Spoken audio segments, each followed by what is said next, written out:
Well, hey, look at that. We are off to a good start this morning. Good morning, everyone. Ben and Woods, 97.3 The Fan. Back live with you, barely.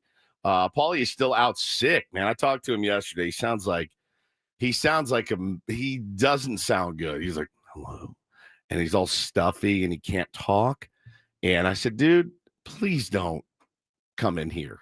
Please don't come in here if you don't feel good, right? Like, this is it's a great time to be sick. If you are sick, now's a great time to do it. We'll talk more about Paulie. We got Adam Klug live in studio. He refuses to be on camera.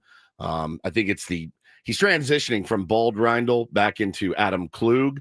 And I think the transition between bald and fully grown hair is embarrassing for him. So he doesn't want to be on camera today, which I get. You're in the tweener phase. Hi, guys. Hi. Oh, there he is. Hi, Adam. And now you're in my spot.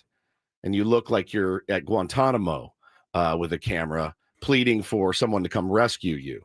It's very strange. It's just one of those things. The morning got off to a great start. Mics weren't turned up. It's all good. I'm thrown. There it is. Okay, now it feels okay. Now I feel like we're locked in. Ben Higgins, your friendly neighborhood sports anchor, joins us as well. Benjamin, how are you, buddy? Good morning. It's good to have you back. It's good to be back. How did Friday go? Adam, good to see you again. Yeah, I somehow we made it through 4 hours on Friday where Adam didn't take a ton of shrapnel. He's already got it, though, 3 minutes into this program. What's the difference? I don't know. I have no idea. And Monday, I have no with idea. the amount of shrapnel that Adam takes during the show. Now I've been knocked out of the YouTube completely. I'm just no longer, I don't exist. Now all you do is you hear a voice in the background. Adam, I'm not up. I don't know what the deal is. You're back. Oh, am I back? Okay. Hey, I wanted to start the show. I got the nicest DM this morning. I woke up to it. It says this. Hey, Woodsy, longtime listener, first time reaching out. My name is Nerlin. I love your guys' show. I love what all three of you guys bring. My favorite part is foreplay. Various reasons. Long story short, I get to drop off my son a few days out of the week, and the new daily open you guys use, the ceremony is about to begin. Wake up is my son's favorite part. We say it each day I get to drop him off. Tomorrow's his 11th birthday, and I also have to deploy for 6 months tomorrow in the Navy. He's been a little bummed out the last few weeks that I had to leave. If you could give him a shout out tomorrow, that'd be awesome. His name is Noah, and like your boys, he loves the Padres, secretly making me into a Padres fan. I'm a Yankees fan. I'm like, well, this is all ringing true for me, Nerlin. Anyway, thanks, and keep sharing your boys and your family. Anyone doesn't like it, they can switch up the channel. Thanks, man. I'll keep listening on deployment. Keep me attached to home. Really touching message. Happy birthday, Noah. And I'm sorry that your dad has to deploy, man. I really am. I think about when I have to leave for like a week, what a wreck my kids are when I have to leave for a week. Benny, same deal. I mean, by have to, you mean go to fantasy camp in Arizona. That's work. That's a work trip. It's not, look, is it as important as deploying for the Navy? Some may say yes, some may say no. Fair enough. Okay. Yeah, it is for work. That's up for debate. Okay. That being said, I know how bummed they are when I leave for a week. I can't imagine leaving my kids for 6 months, man. So shout out to both you guys. Yeah, but Noah, happy birthday, Nerlin. Thank you for your service. So good luck on sweet, deployment. It's amazing the sacrifices 100% that our men and women of the military do make when it comes to their families. Because I know my wife, like if I had to leave for 6 months, like it's not, I mean, it would be awful. It would be horrific, man. And it's the spouses too, that just, they have to step up in your absence. And it's just really tough, man. It breaks my heart. So I love that you guys listen. I love that we can give you something on, a moment in the morning. That's the stuff that makes me so happy that we get to do this. I was just talking to my dad about it driving in, about the Benham Woods Tier 1 community and how they look out for each other and how they take care of each other. And, it's a special thing to be a part of. And I did miss you guys Friday. I was obviously happy to have the day with my family. It was a travel day. We headed to Las Vegas. We had a very ambitious trip planned. And I know everybody's been wanting to hear about how that went. I'll say this. Let me start here, you guys. I've been on some gnarly Vegas trips, and I mean gnarly. I've landed on a Friday and didn't fall asleep till Tuesday. I have gone so balls to the wall in Las Vegas before, because really that's the place that you do it. Not my finest moments in my younger days when I didn't really care. I didn't really have anything to lose. I went nuts in Las Vegas. Nuts. This trip was harder on me. This trip was harder on me and cost me more money than those trips. Think about this, if you will. You go out with the guys to Vegas. I've been on a couple bachelor parties. Insane, right? So you go out and you gamble. Well, maybe you win a little money gambling. Then you go out to the nightclubs and you drink. Well, if you're gambling, you're drinking on the house, doesn't cost you a nickel. Maybe you won money. You walk out of there $500 richer. You're up. You go out, you spend that money at the nightclub, you're back to even. Okay. The next day, you don't leave your hotel room. You lay in bed and you shiver and you watch TV. You barely eat. You don't do anything. You don't have to get up and walk around. You get up, you refuel, and you go out for the night. And it's the same thing. These dudes were up. We did the drive in. We left at about 5 a.m. on Friday. And we made it no problem. None. Got to the hotel, parked, walked around a little bit. We went to Meow Wolf, which is people told us, you got to go check out Meow Wolf. It's an art installation. It's one of the coolest things you've ever seen. You can't get your head around it when you walk in. No, you can't. It's really you can't. Out there. It's super duper out there. My kids loved it. They loved it. And so we were, it was a long day, man, getting on the road, knowing we got the Eagles at the Sphere that night. So then we, have some dinner, whatever. We go to the concert, and Hannah's so excited. It's her favorite band. And I'm thrilled. I love the Eagles too. And so we get out there, Benny, we get into the Sphere, and I got to tell you, I was a touch bummed at myself. I kind of screwed up. I bought the tickets online, and it said limited view. And I go, let me look. So you can actually go online, type in where your tickets are, and they'll show you this is view. And I go, well, that looks fine. I showed Hannah. I go, how's that? She's like, no, it looks fine to me.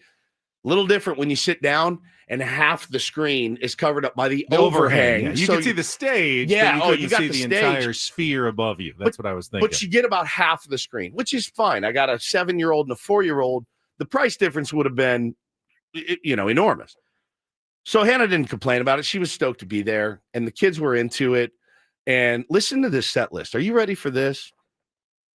Hotel California, One of These Nights, Lion Eyes, Take It to the Limit, Witchy Woman, Peaceful Easy Feeling, Tequila Sunrise, In the City, New Kid in Town, Seven Bridges Road, Best of My Love, Life's Been Good, Already Gone, The Boys of Summer, Life in the Fast Lane, Take It Easy, Rocky Mountain Way, Desperado, Heartache Tonight.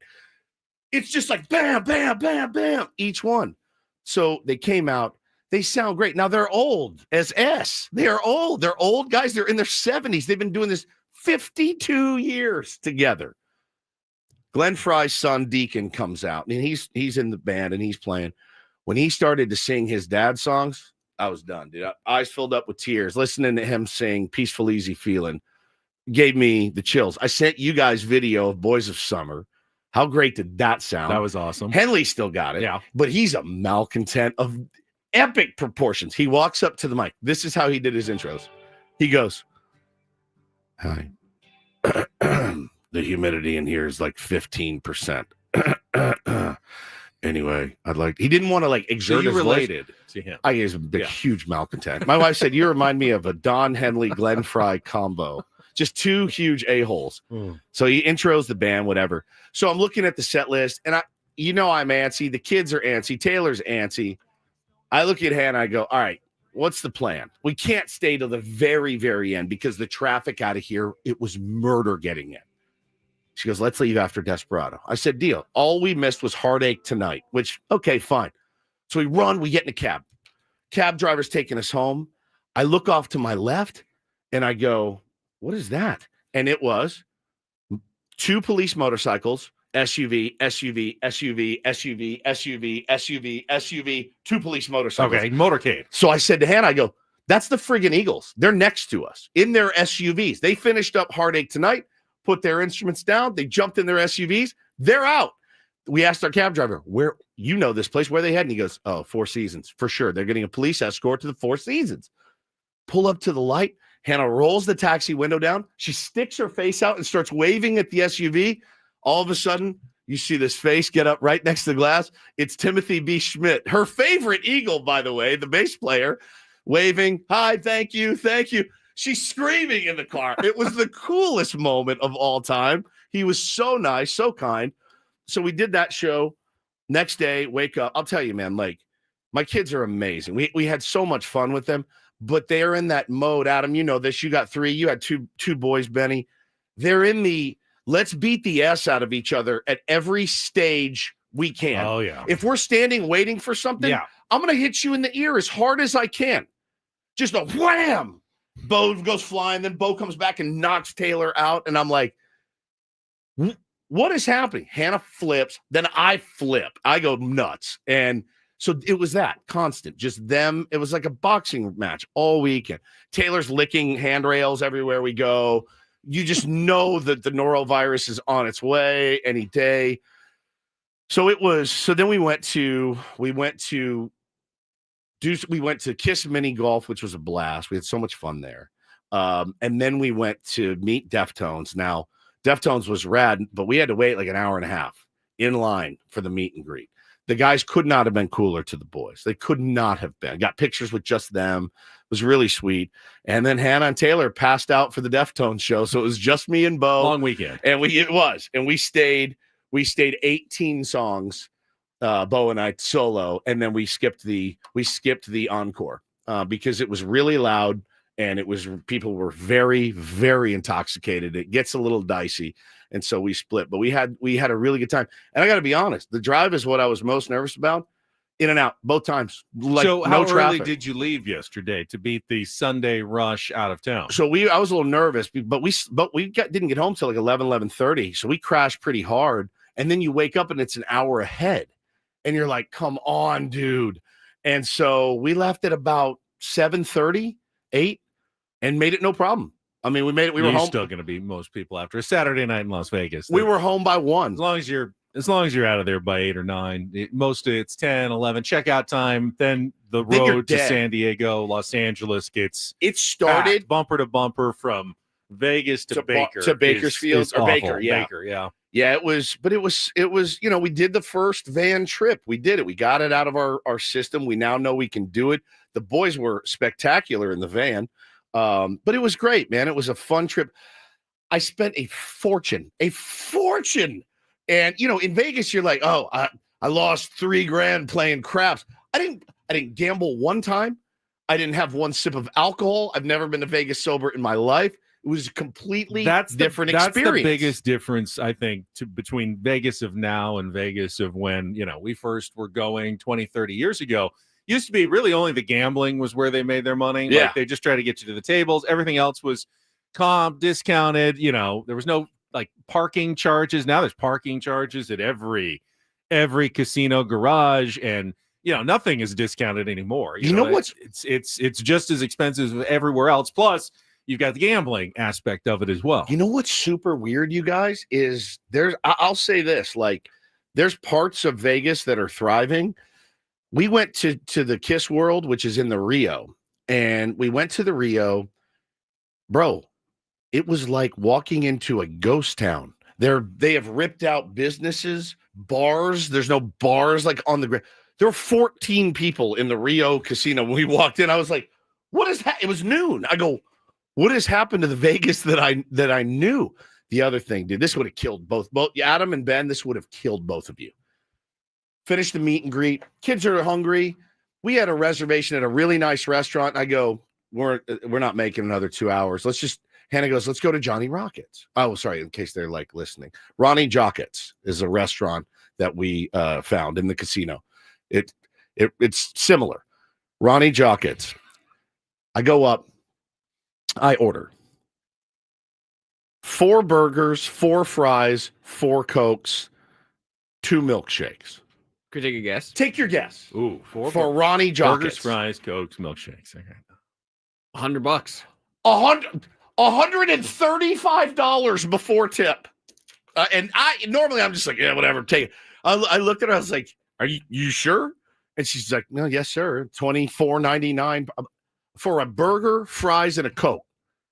$25 each plus tax. This isn't a Wagyu beef half-pound bacon truffle burger. Ben, either, this was the like most Vegas. simple burger of all time. I looked at it and I go, because I get the tip thing, and I did 18% because That's low for Woods. it's low for me. It was $150 by the time it was all said and done at Ronnie Jockett's. And I ate it. By the time we got to our room, I was like, like I was like, something's not sitting right with me, bro. You were the captive audience. It was. I'm like, who do you guys think you are? I looked at Hannah. I go, we could have gone to the steakhouse, like easily gone to the steakhouse for what we just spent at Ronnie Jockett's. So, never again. Like, you lost me. You lost me forever, Ronnie. But it was the town it's different, Benny. It's just different. It felt like for the first, well, I was sober. So like, it felt for the first time for me, like, this isn't for me anymore. I think I've got Vegas out of my system a little bit more. And all you need really to get things out of your system is to take your children with you. And then you won't. But Or a little Ronnie Jockett's. Or a little Ronnie Jockett's. You're like, you know what? I can't swing this anymore. But it was a good time. The drive was really, really simple. And the shows were magical, man. The Sphere, if you can get to the You'll Sphere. have the memories, which is Yeah, what you're really 100%. going for. What so. did you say about the drive? The drive was simple. Oh, It really was. that's interesting. It was. Yeah. It Really was like, interesting. because I think I said before, only idiots drive. But You did. And let me tell you something else. It was actually a really pretty drive. It's not pretty. bad. Like, it was a Yeah. nice drive. I stand corrected. But yeah, man, it was great to be back this morning. Time change is killing me. Be kind, but we're all everybody, right. this morning. It is very early feeling with the darkness, and be careful on the roadways as people are a little extra tired this morning. Take care of each other.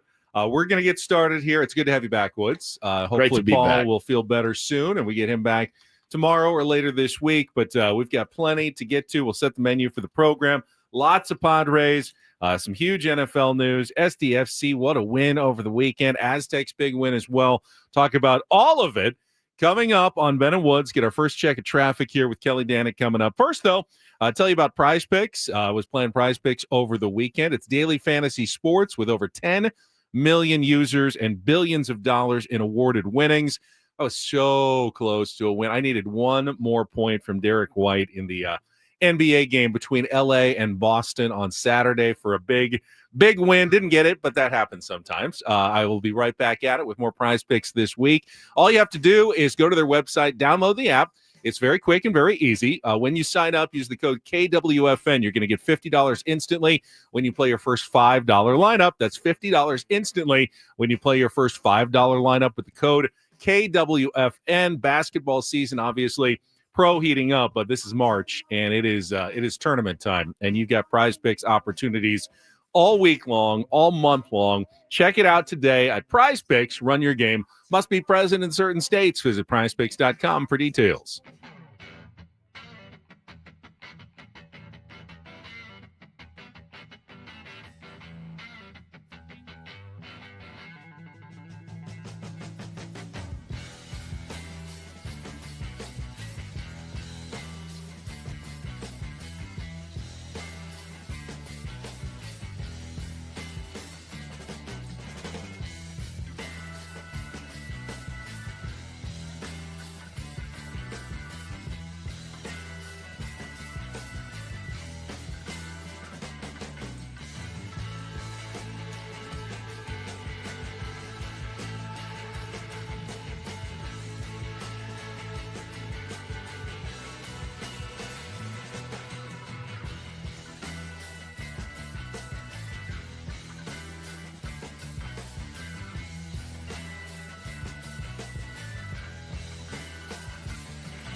Good sports weekend. Yeah, It really was. Even locally, a lot of stuff to talk about, a lot of excitement. I kept up with the SDFC game on Saturday because we had time to kill before the show. So I watched the first half.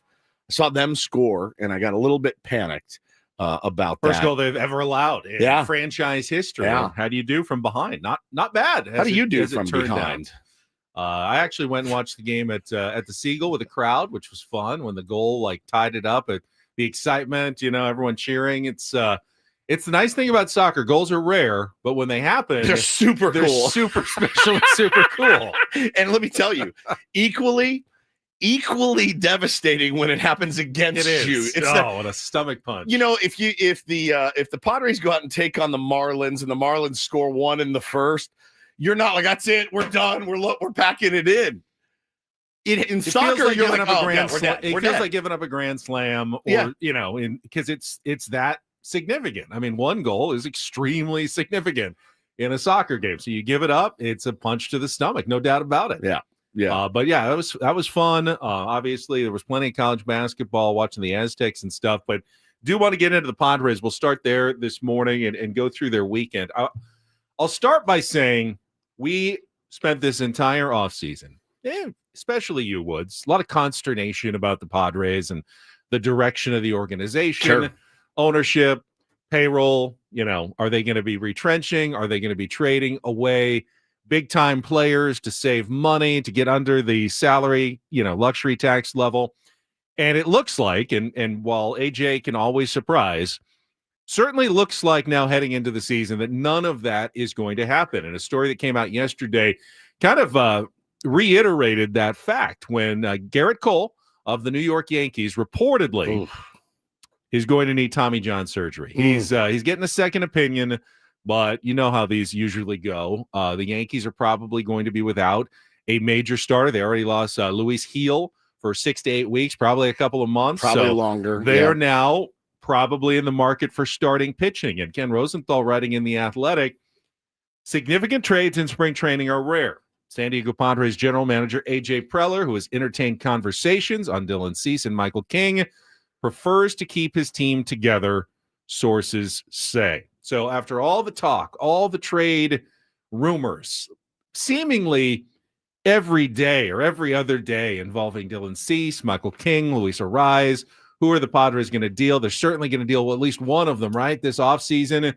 Now we've gotten to here March 10th, and AJ's once again, all right, let's just keep the chips in the middle of the table, see how we do here in 2025. At least that's the read I'm getting on the San Diego Padres now this season. Yeah, and I think if you're a Yankee fan today, you're pretty sick to your stomach. You've lost 2 starters for a significant amount of time. You didn't do much in the offseason after losing Juan Soto to the crosstown rival Mets. You were in the World Series. You were a couple of defensive plays away from being more in the World Series, really. I mean, Dodgers played really well, felt like a team of destiny, but they certainly kicked it around enough. Dodgers got pretty lucky. Not that they're not skilled. They are really, really skilled. But, I mean, Aaron Judge doesn't drop fly balls. Anthony Rizzo knows how to charge. Garrett Cole knows how to cover first base. You're talking about a different series entirely. You get that close, the offseason comes rolling around, and there's guys out there that can help you, and you decide, now we're going to kind of roll with what we've got. We're going to add, some little pieces here and there. I mean, Max Fried is a big signing, certainly. But, man, you feel now they're up against it. Man, they're losing. They're 2 out of their 5 starters are going to be out for a significant amount of time. That's rough. Now, if you were AJ Preller, this is the time to strike. Indeed. This is when prices go up, up, up, up. Teams are desperate, and they may be willing to offer quite a bit more. But it doesn't look like that's the direction the Padres are going. Well, I mean, at least not today. At least not today. That can absolutely change. How if you're Brian Cashman and you're Hal Steinbrenner, I mean, how desperate do you feel today? I would imagine you wake up and you feel pretty desperate because your window with Aaron Judge, and I mean, really, like you look at the other guys on that team, and do you look at this now and you go, all right, like we're we're just gonna not punt, but we're gonna give it our best effort. I really have no idea what you do. Or are you going to overpay for a Dylan Cease? 2 words. Sandy Alcantara. Sandy Alcantara's out there. And Ken Rosenthal wrote about that as well, but he said that possibility, at least it looks like the Marlins are going to hold off until the trade deadline before they, entertain Sandy Alcantara trade offers. Because he still has, I believe he's got 3 years left of control at a decent enough. So the price tag Price there point. is absolutely through the moon. Yeah. If you're the Marlins. Oh, yeah. Oh, it's massive. Yeah. It's massive. So, but, he's coming off of injury as well. Dylan Cease is actually the guy, if you're the New York Yankees, he's the guy you look at and go, we got to replace a ton of innings, and you're going to get 180 quality innings from Dylan Cease with really, really good stuff. Yeah, I mean, he would be the guy I think if I were Cashman and them, I would overpay for. Now, it's also it's a gamble of AJ Preller. Is it more of a gamble to trade him, or is it more of a gamble to keep him? Dylan Cease. No, it's a legitimate question. Yeah. Because the worst outcome is keeping him. And you're terrible. And he has a mediocre season, and you didn't get anything for him when you could have gotten a giant haul for him right now. And this is it. And we'll get more into this, certainly. Andy says, I really don't want to lose Cease, but at the same time, I don't want to lose him to free agency for nothing. I couldn't agree more. But guess what? Teams will have pitching needs at the deadline as well. Could you get more or less now? That's the thing that they got to figure out. All right, we will talk more Padres coming up. The competition for the 5th starters role, the last job in the outfield and the bench. Some interesting developments over the weekend. We can talk about the Cactus League action as well. All of our regular features don't do this. Take on Woods is back with Woodsy here. Maybe even a Klug report in our final hour if Adam can get one together in place of Paul Reindl. Let's take a time out, though. We'll come back, go through the weekend that was for your San Diego Padres in Arizona. 2 weeks from today, they break camp. They are done. So we're starting to see the light at the end of the tunnel for spring training. It's all coming up with Ben and Woods on 97.3 The Fan. First, though, we're going to tell you about gambling problem. Call 1-800-GAMBLER. GEGE 0000466. We needed the little disclaimer. Yeah, we're going to tell you about 7 Mile Casino, our place here. You were just in Las Vegas. Bro, let me tell you, man, the difference in walking into 7 Mile Casino and the difference in walking into any other casino dude, yes, the recirculated smoky air. I can't get the smell out of my clothes, my hair. My kids were just like, this sucks, Dad. I mean, I can't take my kids to 7 Mile yet, but when I can, I will, because it's a totally different environment. It feels more modern. Feels more year 2025 as opposed to something in the 1970s. When you go into 7 Mile Casino, upscale, you feel like they've taken some care with the place. They want you to feel good, comfortable there, and they've set it up. Not only just the casino and the places where you play California style blackjack and Texas Hold'em, but the restaurant, the TVs all over the place, the patio. It's just a cool place that you want to go and spend some time at. There's no doubt. They got all the card games that you want to play. No slot machines. You never realize what you have till you go somewhere else and see what it could be. And it's far superior. It's something I enjoy a million times more than going to a Vegas casino. 7 Mile Casino, my friends, just 7 minutes from downtown.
Has there been a 180 in the competition for the Padres' fifth starter's job? Welcome back. It is Ben and Woods on a Monday morning here on 97.3 The Fan. Woods, I would have said going into spring training camp, just based on their experience from last year, that Matt Waldron and Randy Vasquez had at least an inside edge to win that fifth starter's job. The old leg up. The leg up, as it were, from Mike Schilt. Yeah. Knowing Mike Schilt as he does. Oh, yeah.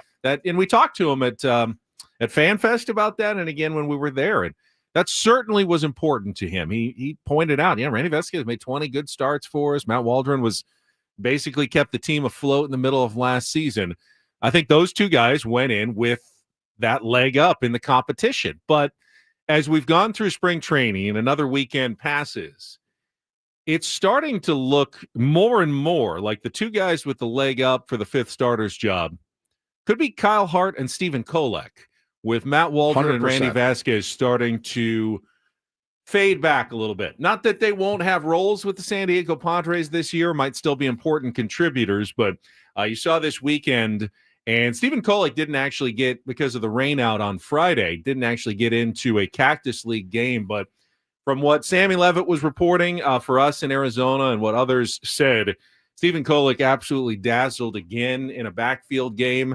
I mean, he got so many outs. They said 3 innings, but they said really got about 5 or 6 innings worth of outs just by just quick outs. The guy's throwing a heavy, two-seamer sinker that really heavy ball to get quick outs, quick grounders. Yeah. He is looking really, really sharp. I love that. And again, man, like we Padres fans, we Ben and Woods, we Gwen and Chris, we everybody, we're like, oh boy, with the Rule 5 guy on the roster. Come on, man. Is this where we're at? We're spending all this money. We got a Rule 5 guy out there trying to get important outs for the San Diego Padres last year. There was something in him that AJ saw and that Ruben has been able to tweak to turn him into at least in spring training so far, which is all we can kind of base it on. He had moments last year where you go, oh, well, okay, this guy's got a little something, but you get that Rule 5 tag and everyone wants to start pulling your pants down on the playground just because you're a Rule 5 guy. Yeah, he was never going to start for the Padres as a Rule 5 guy last year, but it sounds like that was really why AJ took him. He's a guy who can get quick outs and thus projects probably better as a starter than he ever did even as a reliever. You don't necessarily want him coming in with, 2 guys on and 1 out because he's not going to get tons of strikeouts, but he can get quick contact, quick outs, and he's been showing that this spring. Kyle Hart, haven't still seen a ton of him. He worked a couple of innings before that game, got rained out on Friday. The reports continue to be good though for the guy they signed out of Korea. They're really like him. Yep, Cy Young Award winner, and definitely an intriguing possibility. On the other hand, Matt Waldron struggled again yesterday. Gave up 6 runs. It wasn't entirely his fault. There was some bad defense behind him. Some he got let down a little bit. But that knuckleball, I think he walked. For 4 wild. It was nuclear loose. It was like 4 walks, 4 wild pitches. The thing was, sometimes the knuckleball was floating around all over the place. I mean, no one could catch it. Yeah, but it also wasn't going into the strike zone. Correct. And the guys were just letting it go by. Is that some Arizona in there too? It might be. That's why I'm not saying that Matt Waldron is washed here in the race for the 5th starter's job. And he's got about a 9 ERA in spring. And Jesse, I was listening to Jesse and Scan. We're calling the game yesterday. It made a really good point that, in a normal game, if the knuckleball's just not quite getting in the zone, Matt Waldron has other stuff he could go to, but the directive this spring has been work on the knuckleball. So he may have stuck with it a lot longer than he would have in a regular season game, and to his detriment, at least numbers wise, ended up giving up those 6 runs yesterday in the loss to the Giants. Randy Vasquez still kind of on the struggling side as well. So it does feel like, at least at the moment, Stephen Kolek and Kyle Hart have emerged as the front runners for that 5th starter's job to start the season. And the bench remains, really, really an interesting scene for the San Diego Padres. Gavin Sheets hit a home run, second day in a row. 2 days in a row. 2 days in a row. Hadn't done much until then, but this is why you at least signed him, for the possibility of some power. The power he has is prodigious. I mean, it's prodigious power. when he hits it, Benny, when he gets one, it goes, dude. It absolutely goes. So you see kind of what they saw in him. But yeah, the bench remains a really interesting part. How this roster is going to be filled out is going to be really, really interesting. Do you have the updates of the guys that were reassigned handy? They had a couple of those yesterday. No real surprises other than, Bradley Rodriguez continues to stay with the big club right now. There's something in him that they're seeing that makes him, and it's probably the plus fastball, the plus changeup for Bradley Rodriguez, but they're excited about him. And I think it would be really cool to see him break camp. I'm not sure it's going to happen. Yeah, yesterday's options, Ryan Bergert, who had looked nice, Yep. in a starter's role early in the spring. Catcher Rodolfo Duran, don't know much about him. Outfielder Jonathan Perlaza. Yep. So he's been optioned, was considered one of those outfield options. Eduardo Nunez, who's a relief pitcher, we've seen a little bit. Harold Chirino and Luis Patino, still kind of coming on the comeback trail after his surgery, but they were all optioned down. But yeah, as you said, Bradley Rodriguez has been down with the flu, I think, for a couple of days that has been going through the clubhouse, and maybe they need to get one or two more looks at him before they make a final decision. But those were the moves made over the weekend. There is one competition that concerns me highly, though. Gotcha. And we had some developments on that over the weekend. Yeah, we can talk about what the Padres are going to do or not going to do behind the plate after a quick check of traffic here on 97.3 The Fan. From the 855.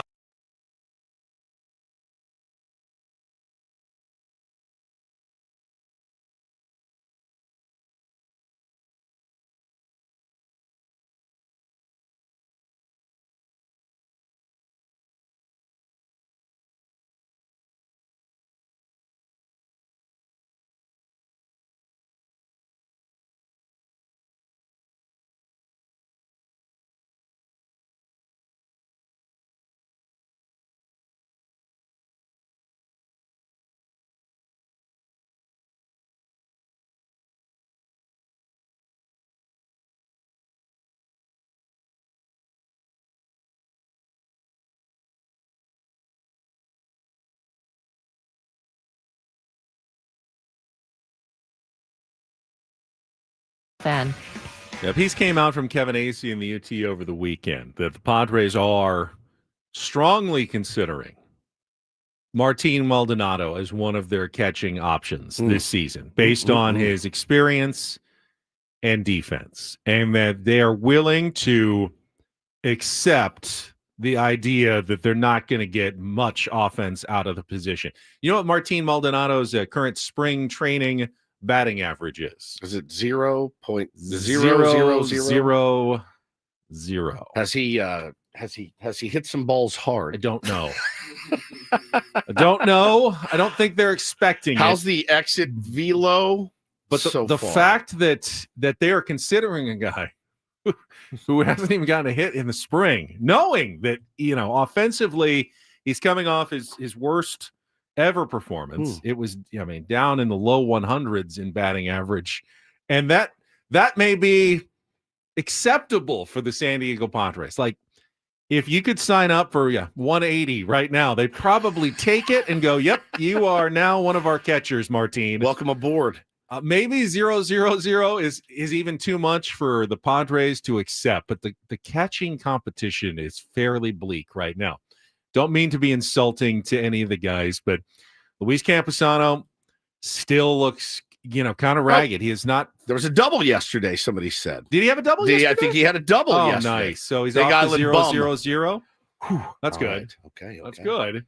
Elias Diaz probably is going to make this team as well. Probably your they starter. signed him. He's probably your starter. You're paying him $3.5 million or something. Brett Sullivan remains in the organization, but no one has separated themselves or indicated anything other than the fact that, at least offensively and to a certain extent defensively as well, that the catching position may be a giant black hole for the Padres in 2025. At least offensively.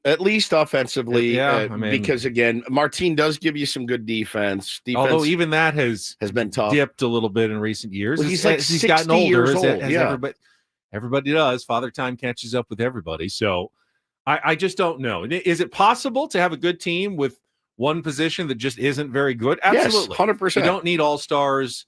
You don't need MVP candidates at every position on the diamond. If Yeah, the listen, you need to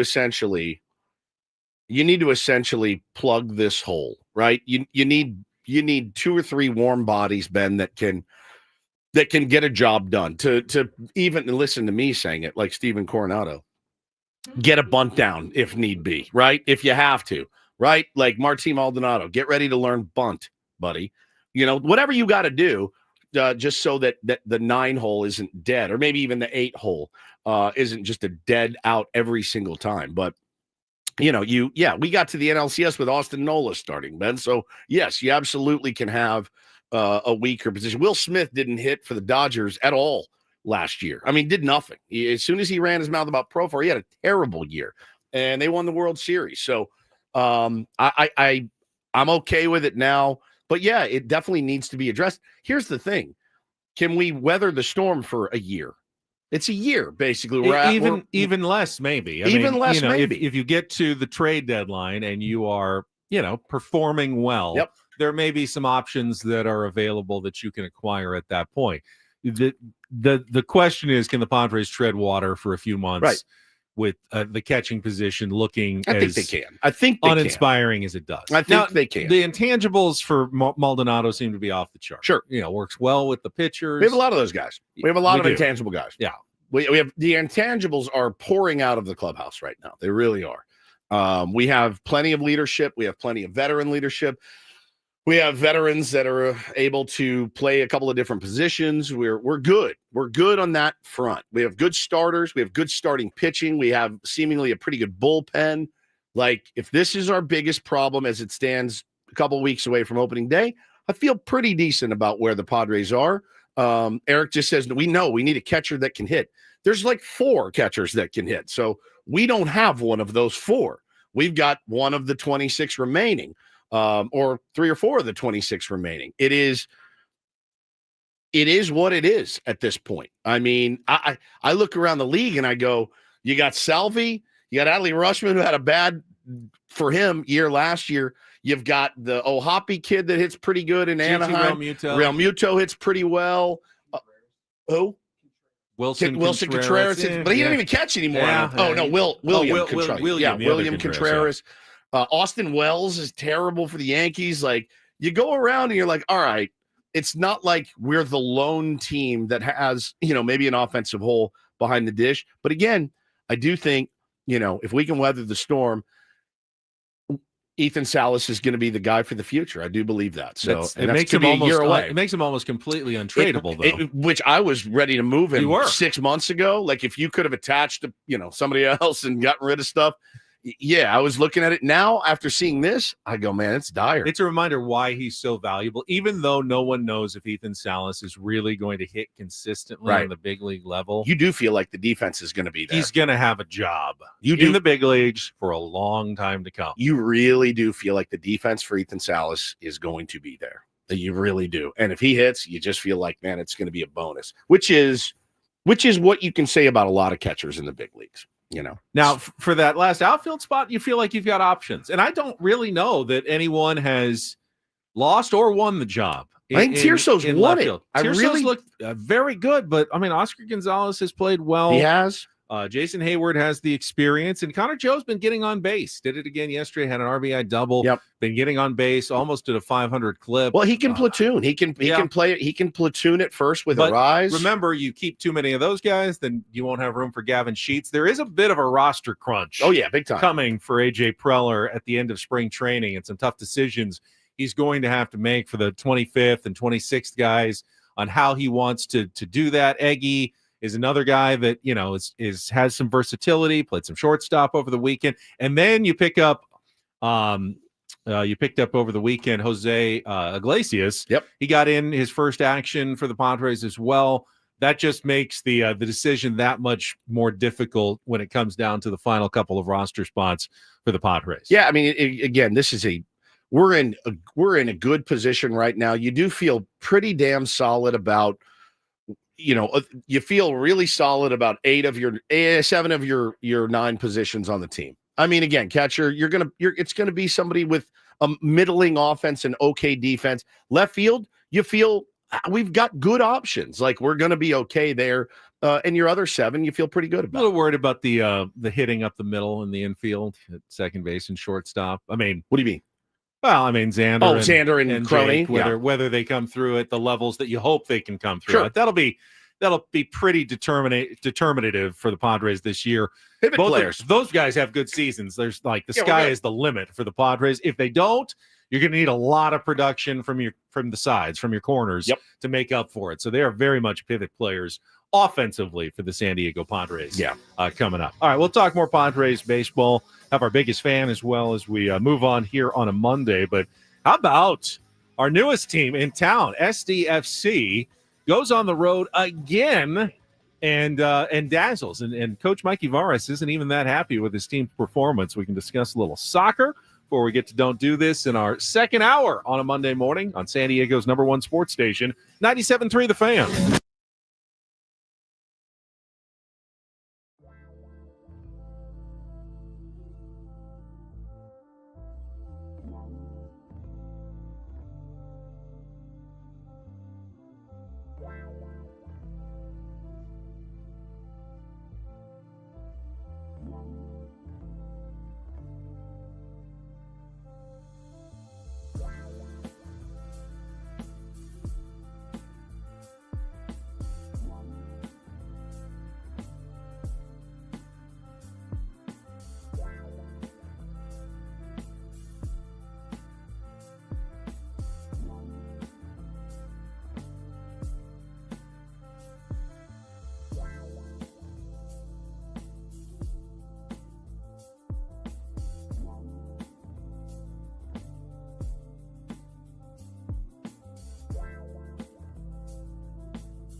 excited I would be about a brand new team in a sport that I haven't followed religiously my entire life. But I'll say 3 matches in, I kind of have the bug for SDFC, Woods. Hook, line, and sinker, Yeah. my friend. I mean, laying in a hotel room in Vegas, killing time before a show, put it up on my phone. Bo was running over because he wanted to watch on my phone as well. Again, couldn't figure out how to cast to the hotel TV. So we're watching on my phone. We saw the goal by Salt Lake, Real Salt 17th Lake. minute, yeah. 17th minute in, we're like, oh boy. And there is that weird feeling, like there's that weird feeling after the 0-0 tie. The last game, you're looking at it going, all right, we need to punch one in. We had some opportunities, didn't get it done early, but I like the way they play, Benny. They're so good at moving the ball around. I mean, they're just crisp, moving the way they pass, the way they set up the plays, really good. Our keeper is wheels off. He's great. He's fantastic to watch, but he makes your stomach churn a little bit. So I had the pleasure of getting to watch the game alongside my favorite bartender, Patty, at the Regal Seagull, who was a former professional soccer player. He was a goaltender, semi-pro leagues, and has played his entire life from South Africa. So I actually was kind of peppering him with some questions. And yeah, there was some ragged play for SDFC.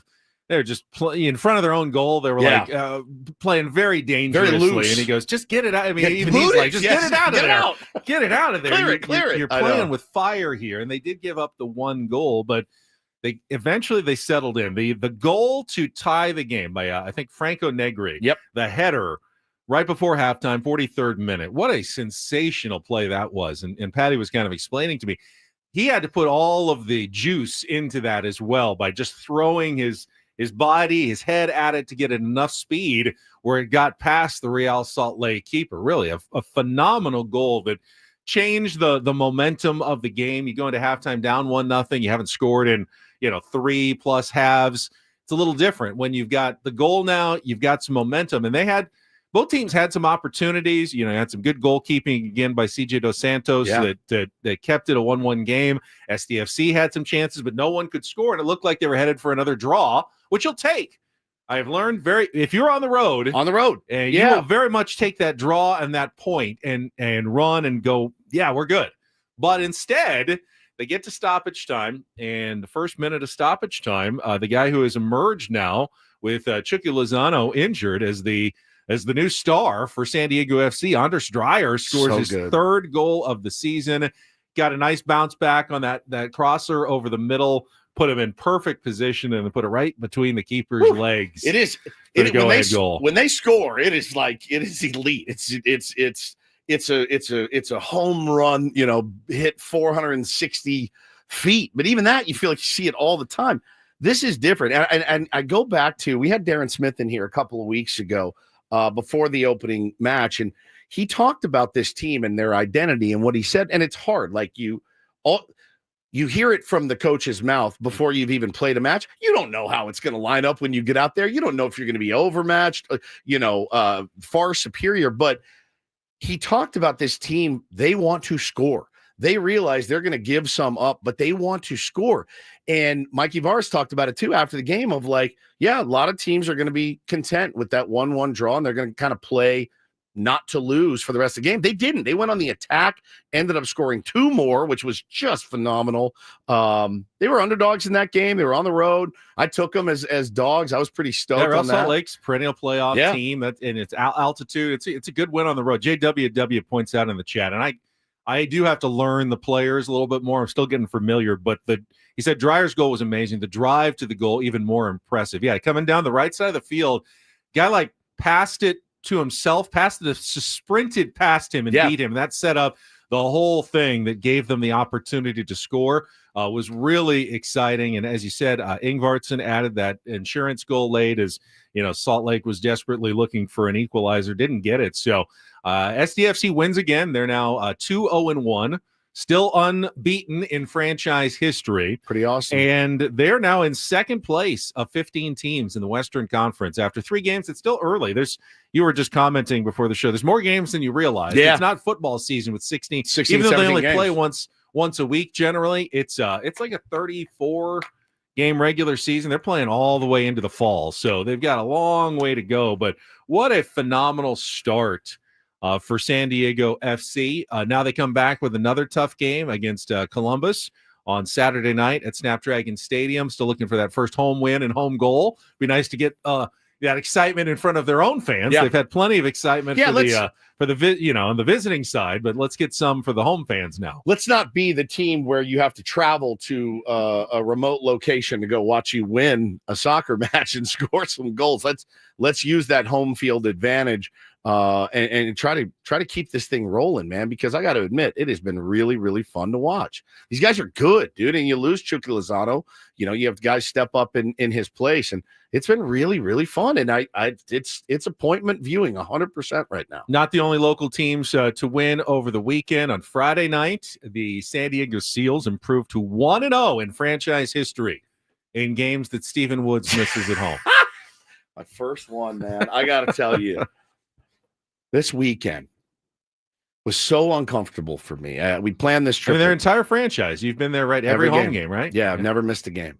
And the entire weekend was so morbidly uncomfortable. You know who I am and how I am. I missed 2 of Bo's games, 1 of Taylor's games, 1 of my games, a Seals game, and I feel like I missed something else. I mean, that's 5 commitments that I had that I could not make over the weekend. My stomach was in knots, just churning. I had to do a lot of manipulating on the road. Like, are you going to be there? Do you need the balls? Make sure to go by Paulie's house. Like, it was bananas. And then trying to get this kid set up that filled in for me. But I was so happy that they got a win for him. But yeah, man, I loved that they won. I'm glad that they won. Don't care that I wasn't in the building, but it was odd, man. I have been to every single home game. I got some nice messages from people saying, we miss you here. We miss you screaming into the microphone. But we had this thing planned and it kind of coincided. So it was time to finally miss one. And I wasn't real happy about it. It's good to feel missed, though. It is. Westberg scored 4 goals. They avenged incredible. An earlier loss to Vancouver, beat the Warriors 13-11. I assume you will be there for Sunday's home game against Las Vegas. Afternoon game on Sunday. Yeah, I believe it's a 1:30 start. The season's we're down to the nitty-gritty here. 2 more home games. So and they're 6-6. So they gotta finish strong to make sure they make it to the postseason. Indeed. Let's see. Our rugby team's playing great. The Legion are 4-0. They won over the weekend. That was good. The Soccer's won twice over the weekend, including yesterday over the Kansas City Comets, 7-3. All in all, and we'll talk college basketball as well with wins for San Diego State and UCSD coming up later in the hour. But all in all, I mean, you don't have that many great sports weekends for San Diego. This was a pretty good one for fans of a variety of teams in our town. There was a lot of success that happened over the weekend and some exciting games to watch. So it was a pretty fun one. It was. And I was watching from afar, but yes, still watching. And yeah, man, it was a weird feeling, Benny. I have been there since day one, so it was an odd feeling to have to turn the mic over to somebody else. Never been sick, never, missed a game. And it was weird. It was a weird one. Let's see what else we have going. Oh, I want to congratulate one of our local golfers had a good weekend as well. Michael Kim finished 4th at the Arnold Palmer Invitational. Torrey Pines kid has been playing really well. That was a dramatic finish as well. Russell Henley chipped in for eagle on the 16th hole.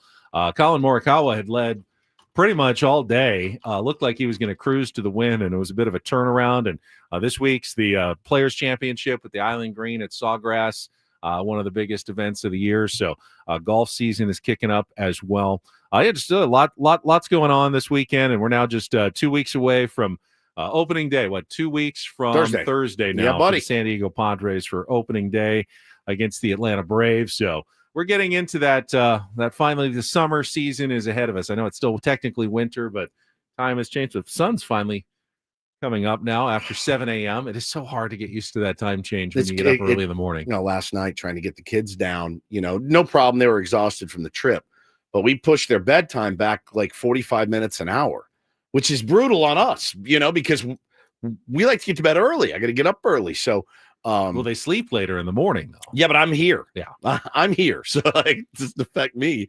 But getting up this morning, you can definitely feel the difference. And I know everyone is super excited that it It's light out at 6:00 at night. That was great. Fine. It was a beautiful day yesterday, but now the rain's coming allegedly this week. Saw It's going that. to wash us all out. Yeah, saw that. My buddy's coming in. We're supposed to play a little golf this weekend, so I'm hoping that San Diego prevails over what is a somewhat dicey forecast for later in the week. It's going to be moist. I mean, I was looking at my app, and I'll check in with Megan Perry tonight. But yeah, I saw Tuesday, Wednesday, Thursday, Friday, Saturday, like chance of rain every single day starting chamber. tomorrow. In the chamber, man. That's not very San Diego like. No, it's not at all. It's not at all. Maybe we push Little League back a couple of weeks every year.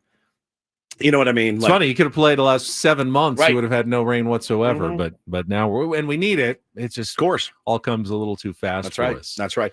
So yeah, opening day, 2 weeks from this Thursday. Adam Klug is in the house. He's filling in for Paulie today.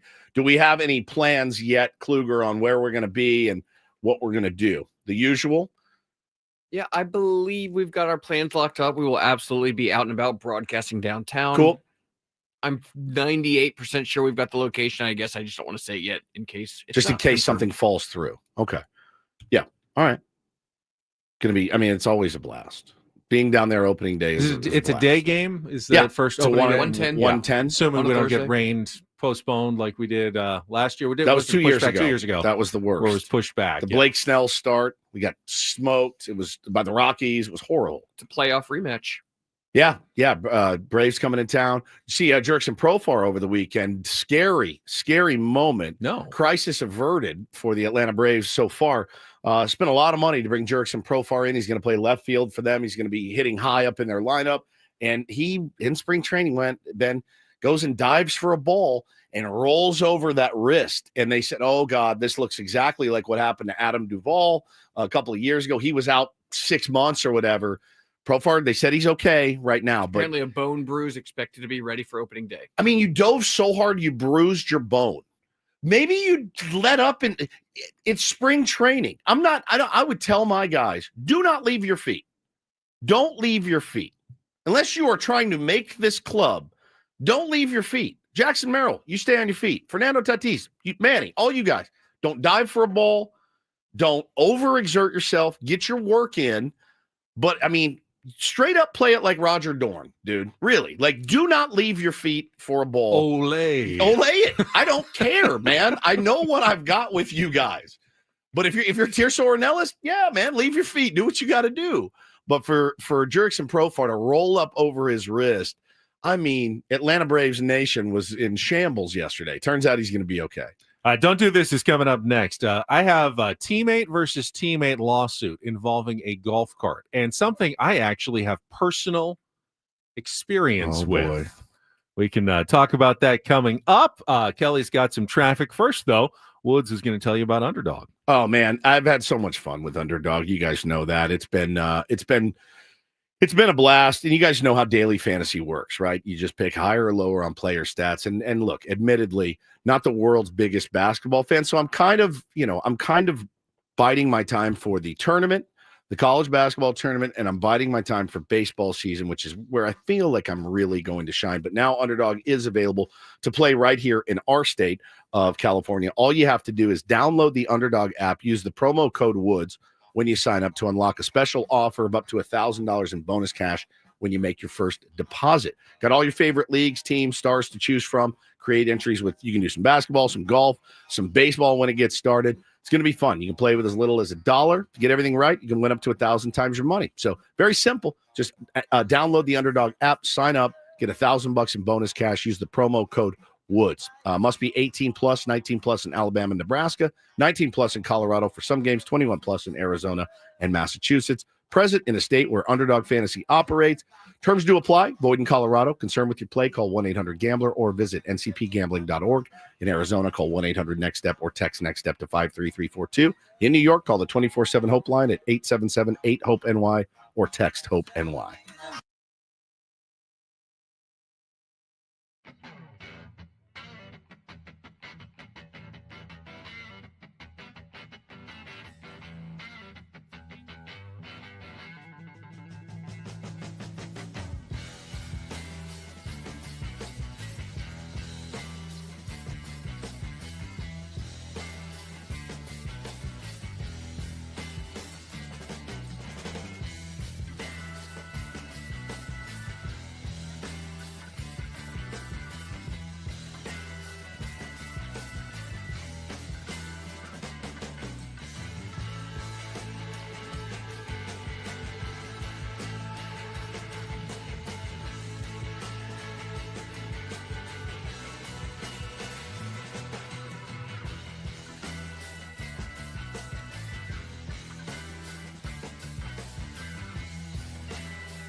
omitted the San Diego Gulls. They've also been playing well. A lot of winning hockey lately and climbing back into the playoff race in the AHL. So didn't want to shortchange anybody. Don't Do This is brought to you by Trust and Will. Don't leave your entire estate, house, kids, and life savings up to chance if and when you die. Do set up a Trust or Will online at trustandwill.com. This is a lot more affordable than you think.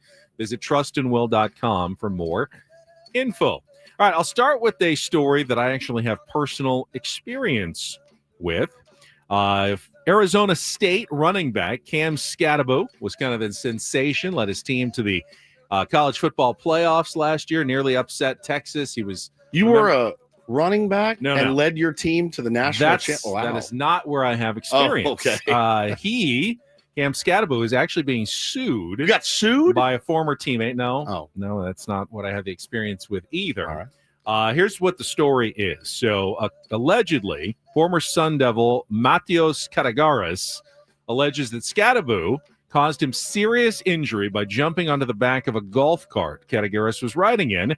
Scatterbo's action caused Catagaras to suffer an elbow injury that is yet to recover from, the suit claims. He's suing the running back for over $300,000, according to the Arizona Republic. I'm not sure how exactly that happened, like if he landed on the back and it caused the guy to fly out of the cart and hurt himself. But the part I have experience with is that when I was on my college golf team, I was playing around. One of my teammates was driving the cart, and we were going down a steep hill on a par 3, and he was going way too fast, took the curve too sharply.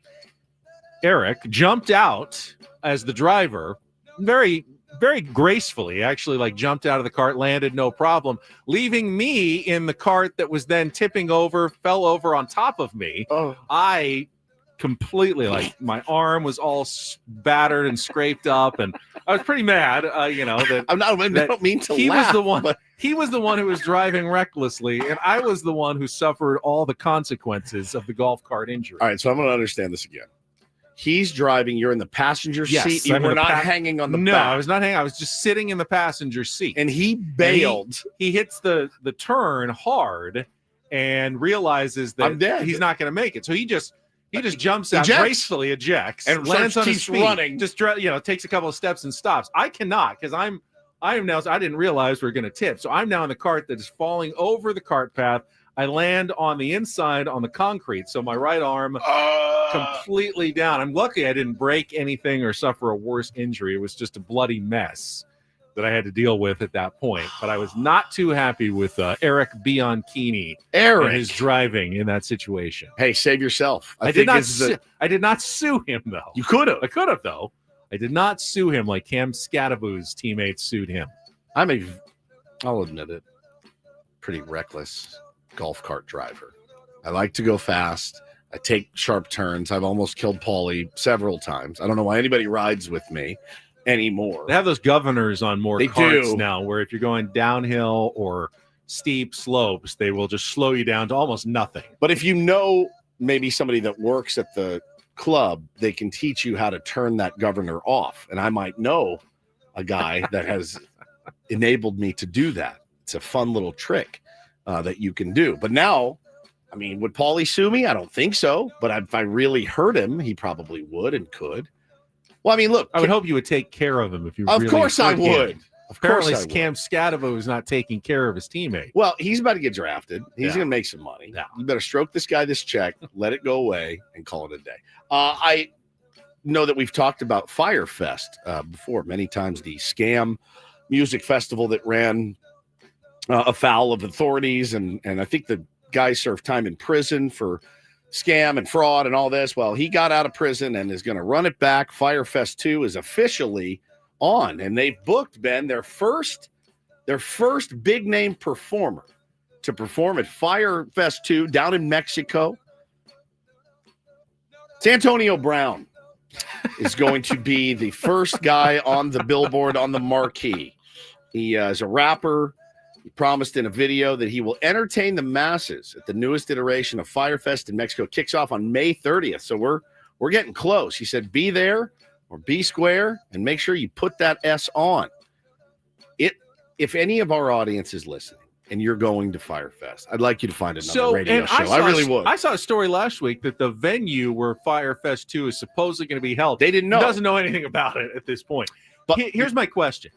Are you really wanting to go to Firefest, or at this point, are you hoping to get scammed? Is that to sue or something? Is that part of the fun at this point? No. Like, I missed out on getting scammed by the first Firefest and getting my cheese sandwich on the deserted island. Yeah, in a tent. I want to get scammed this time. Would you be disappointed if you went to Firefest And and it went off. it's kind of a normal, Just a festival. okay, decent music festival? Yeah. I think you want to get scammed if you're buying tickets to Firefest too. Well, listen to this. There's multiple other acts allegedly, in addition to Antonio Brown, by the way, who Antonio Brown is that's your guy you release first. Most of the talent has agreed to lead experiences for festival goers away from the stage, including taking fans on whale shark excursions, leading MMA training sessions, ATV adventures, and beach football activities with AB. You know, none of this is actually happening, right? I don't think it's going to happen. And if it does, do you think it's safe to be riding around on ATVs with Antonio Brown down in Mexico, probably 15 tequilas deep? Again, Just does as this safe guy as want? riding with Eric Bianchini. That's true. Does this guy want to go back to prison? I wonder.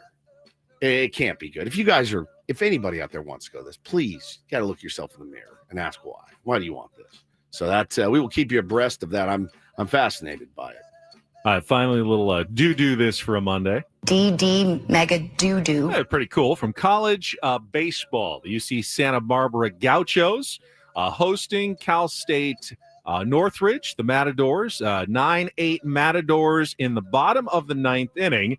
Gauchos, I don't know if he's infield or outfielder. Latrey McCollum had already had a single, a double, and a triple in the game. Comes up with a man on, in the bottom of the ninth inning. You know what he needs, both for the cycle and the win. Here's what happened. Abilities, but he also hits the ball the other way very well. And he hits it to deep left field. And this one is out of here. A cycle and a walk-off for Latrey McCollum, and the Gauchos win it.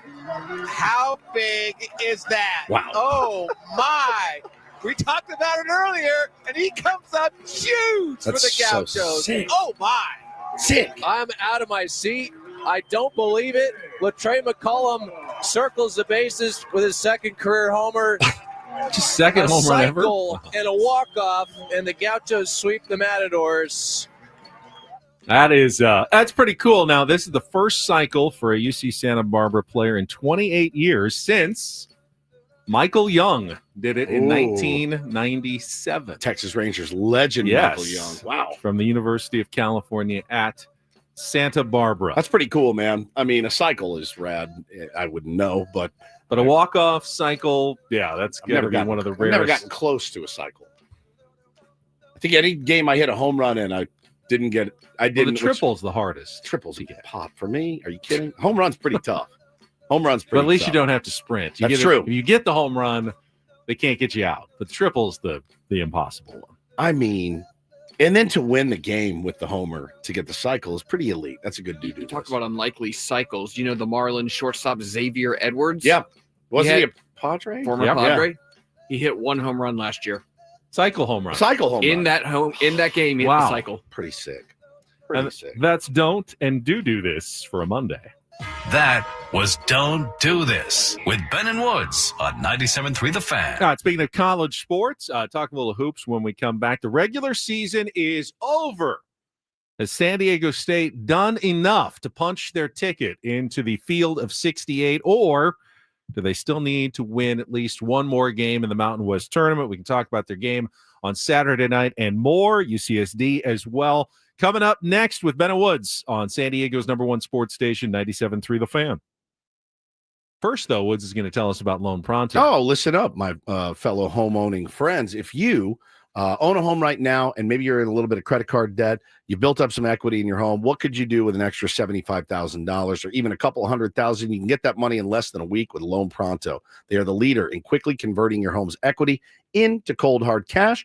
Pay off your credit cards, pay off your cars, start the home remodel. That's your money. Use it. Loan Pronto has several easy options to let you access the cash from your home. Virtually no paperwork, no cumbersome process, no junk fees, oftentimes no appraisal.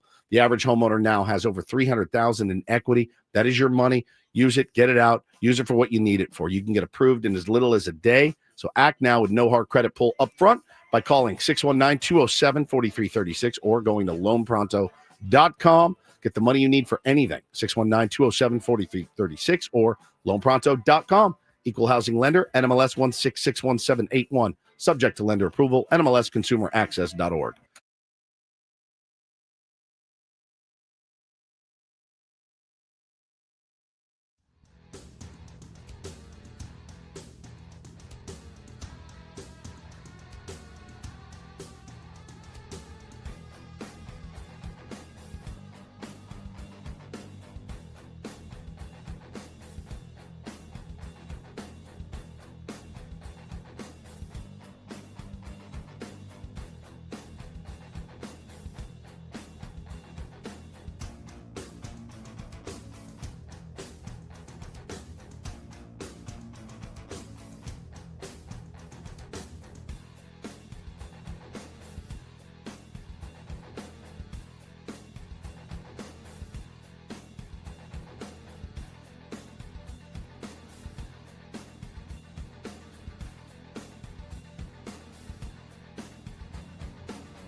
Gotten a lot of concert announcements for Petco Park, Gallagher Square in recent weeks. This one might be of interest to you, Woods. Counting Crows coming to Gallagher Square on August 7th. I like them. I like them. Hard to handle. Hard to handle? Not even close. No. That's the Black Crows. Black Crows. Different crows. Why would you have two bands that are so similarly named?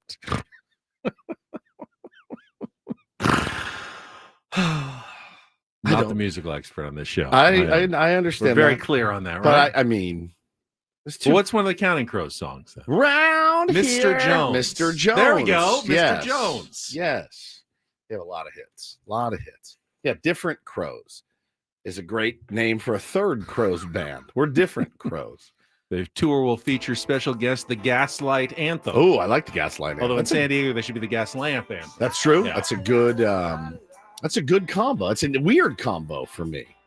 But Sheryl Crow, maybe. Sheryl yeah, Crow. how about that? They should have They should do a whole Crows, tour. yes. Black Crows, Counting Crows, Sheryl Crow. Yeah. All together. It's fantastic. All right. Fantastic. I like them. I haven't seen them ever. And I think I'd like to. When is that concert? They are coming August 7th to Gallagher Square at Petco Park. Tickets go on sale dude. March 14th, this Friday at 10 a.m. All right, let me look real quick. I'm going to go to my calendar. April, May, June, July. August what? August 7th. Thursday night. Thursday night. Get Jake Cronenworth to bring them up. It's from Ray. I like them, but it's a Thursday night. I don't know. We'll see. It's quite the tour. Wow. My goodness. It's a big one. From June to November. It looks like about 50 dates at least. Nashville all the way to London, Portsmouth, England, Lisbon, Portugal, Milan, Italy, Lyon, France, Zurich, and then Gallagher Vienna, Square, Stuttgart, Oslo, Amsterdam, West Valley City, Utah. Wow, that's quite the tour. Yeah, buddy. I mean, a Counting huge Crows. band. Huge band. So don't know. Speaking of touring, don't know where the San Diego State Aztecs will be heading. Hopefully somewhere. Selection Sunday is this coming Sunday, buddy. And once again, the Aztecs got the win that they needed on Saturday night at Viejas Arena, senior night. Big one. As they beat Nevada fairly handily. It Whipped them. Wasn't one of those games that you're chewing on your fingernails all game long. They went up by 26-27 in the first half and held on for a 19-point win over Nevada. Pretty much a game they had to have. They got it. They will be the 4th seed in the Mountain West tournament. Yep. We'll take on Boise State. So there's certainly a couple of different schools of thought here. One is that the Aztecs have already done enough, that they're in. Their resume is good enough, especially with the wins over Houston and Creighton early in the season. Houston is one of probably the 3 best teams in the country right now. You don't have a lot of teams that can match a win like that. And no matter what happens at the Mountain West tournament, the Aztecs will be in the field. The other school of thought is that Boise State is a bubble team. You've beaten them twice, but the last thing you want is for the committee to go, hey, why don't we just leave one spot open for the winner of that San Diego State Boise State game? That would be terrible on Thursday. So you can't feel totally at ease if you're an Aztecs fan, I think, until you get through that Boise State quarterfinal. But it is really hard to beat the same team, as they say, 3 times in one season. They already beat them twice. Can they absolutely wrap it up with a bow and clinch their spot in the NCAA tournament? That would be nice. Otherwise, I will be feeling a little bit nervous going into Selection Sunday. But good performance on Saturday night for the Aztecs. Didn't even need to really watch much of the second half of that one, just because it was pretty much a done deal. Miles Heide is the guy who has really stepped up his game. He's been a stud, man. With Magoon Guath hurt, hopefully maybe coming back this week, but Miles Heide has been outstanding. And early in the season, I was wondering if there was really a spot for him anymore. Instead, he has stepped up, had 14 points, 5 of 5 shooting. He has missed 2 shots in the last 5 or 6 games. Yep. Shooting over 91% from the field. Nick Boyd had 18 more points. I think he's going to get some all-conference votes. I think they're announcing all-conference teams tomorrow. Had a chance to honor some of the seniors, including Kimo Ferrari, for what is for their final game at Viejas Arena on Saturday night, and an impressive 80-61 win over Nevada. So now it's on to the Mountain West tournament And again, they'll play in that 4-5 quarterfinal game on Thursday afternoon. That's a 2:30 tip from the Thomas and Mack Center in Las Vegas. New Mexico ended up as the 1 seed. They won the conference outright. So that's who the Aztecs would likely play in the semifinals if they win that game on Thursday, on Friday evening against New Mexico, who they split home and home. Each team won at home in the regular season. You do get the sense, though, Benny, if they win that game on Thursday, they're in. I think so. They are going to the tournament. I think so. So are you playing then after if you win that game, you get the sense that you're in the tournament. Are you playing after that for a better seed? Yeah, I think so. And that's important because even if they're in, doesn't mean that they're out of the play-in games. If they get an at-large bid, they could end up as one of those final 4 teams in, which means they'd have to play on Tuesday or Wednesday in Dayton, Ohio, which is, not impossible, but a tougher road. If you win your conference tournament, you're an automatic bid. They can't put you in the play-in game, right? Even if you think your seeding's there. So that's one way the Aztecs can definitely avoid the play-in game.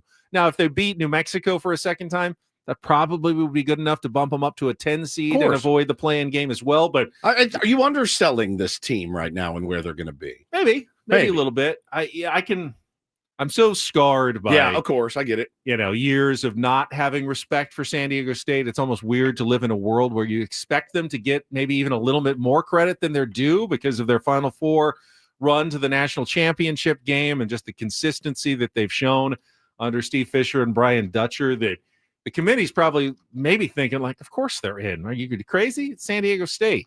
But I'm never going to be totally comfortable until I see their name actually pop up in the bracket on Sunday. And apparently there's a chance. Magoon is back in action on Thursday. So, yeah, Brian Dutcher was talking about it after the game. He's rehabbing on the treadmill. They have one of those like 0G treadmills where they kind of strap you in so it's not your whole weight and you're kind of running, but it's not pounding on your leg. Yep. He says that there's definitely less swelling in the knee, hyperextended knee, but there's a little tightness in his calf or quad. Maybe one of the his two. IT band. Yeah, right possibly. So, yeah. 3 games in 3 days is not the ideal situation to return for an injured player. So you wonder what he could be capable of if he even does play in the Mountain West tournament.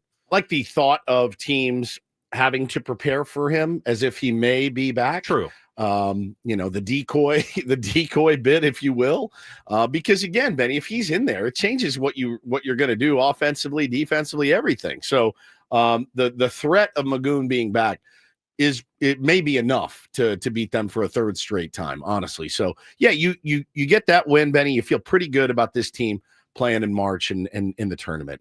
I thought Ziegler did a nice job in his piece talking about. I liked this, what he said.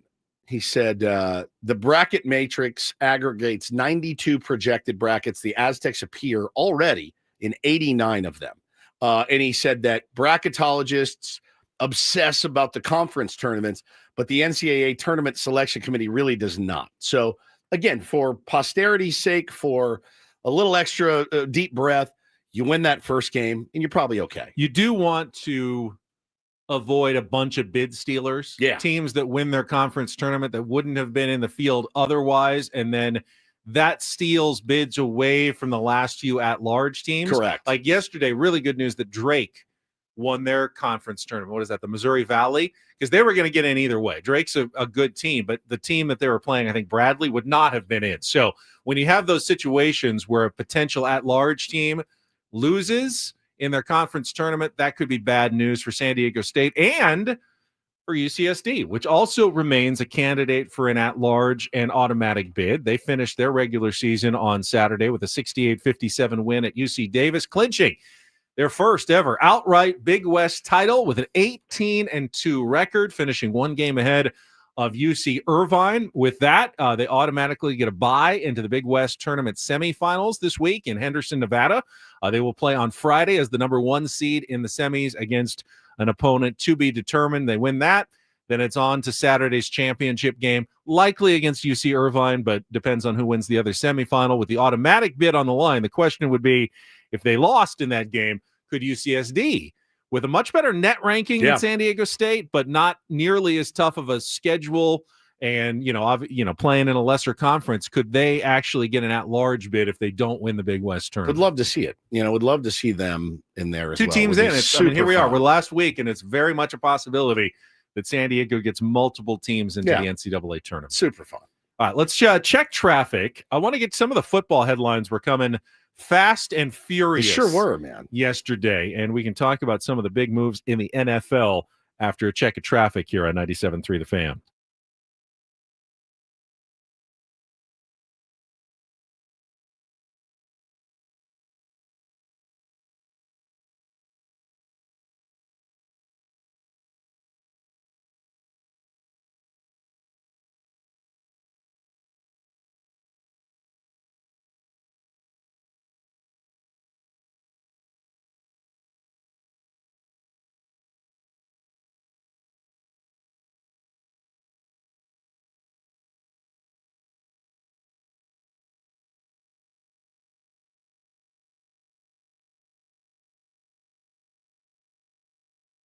So technically, Woods, NFL free agency doesn't begin until today, and that's even just the pre-free agency, like the legal negotiating period before you can actually sign guys. But that did not stop a bunch of moves. Now, those are for guys who are like their contracts expire. Yeah. But for guys who have been released by their teams, they can go out and sign. And you had a move yesterday with the Rams signing Davante Adams over the weekend for a 2-year deal. Yes. Rams thinking that they are still going to go for it now that they got Matthew Stafford locked back up. They'll use Davante Adams to replace Cooper Kupp and, try to remain contenders in the NFC. Then you had a big trade with a wide receiver yesterday with the Steelers acquiring DK Metcalf from the Seattle Seahawks. Much needed. Second-round pick and a late-round pick swap. Now, I don't know if that means George Pickens is on his way out. George Pickens is talented, but very flighty a little bit. Mm-hmm. He's been hard to handle. The question is who's going to be throwing the ball to DK Metcalf in Pittsburgh, as they have yet to settle their quarterback situation. So the rumor I saw was that Aaron Rodgers could be the guy. Now, I mean, look, if it were me, I'm going to pass on that every single time. I'm done. He's shown enough in the last couple of seasons to you kind of wonder, is there anything left? B, is the juice worth the squeeze for Aaron Rodgers to come into your locker room? Mike Tomlin's been with that team a long, long time.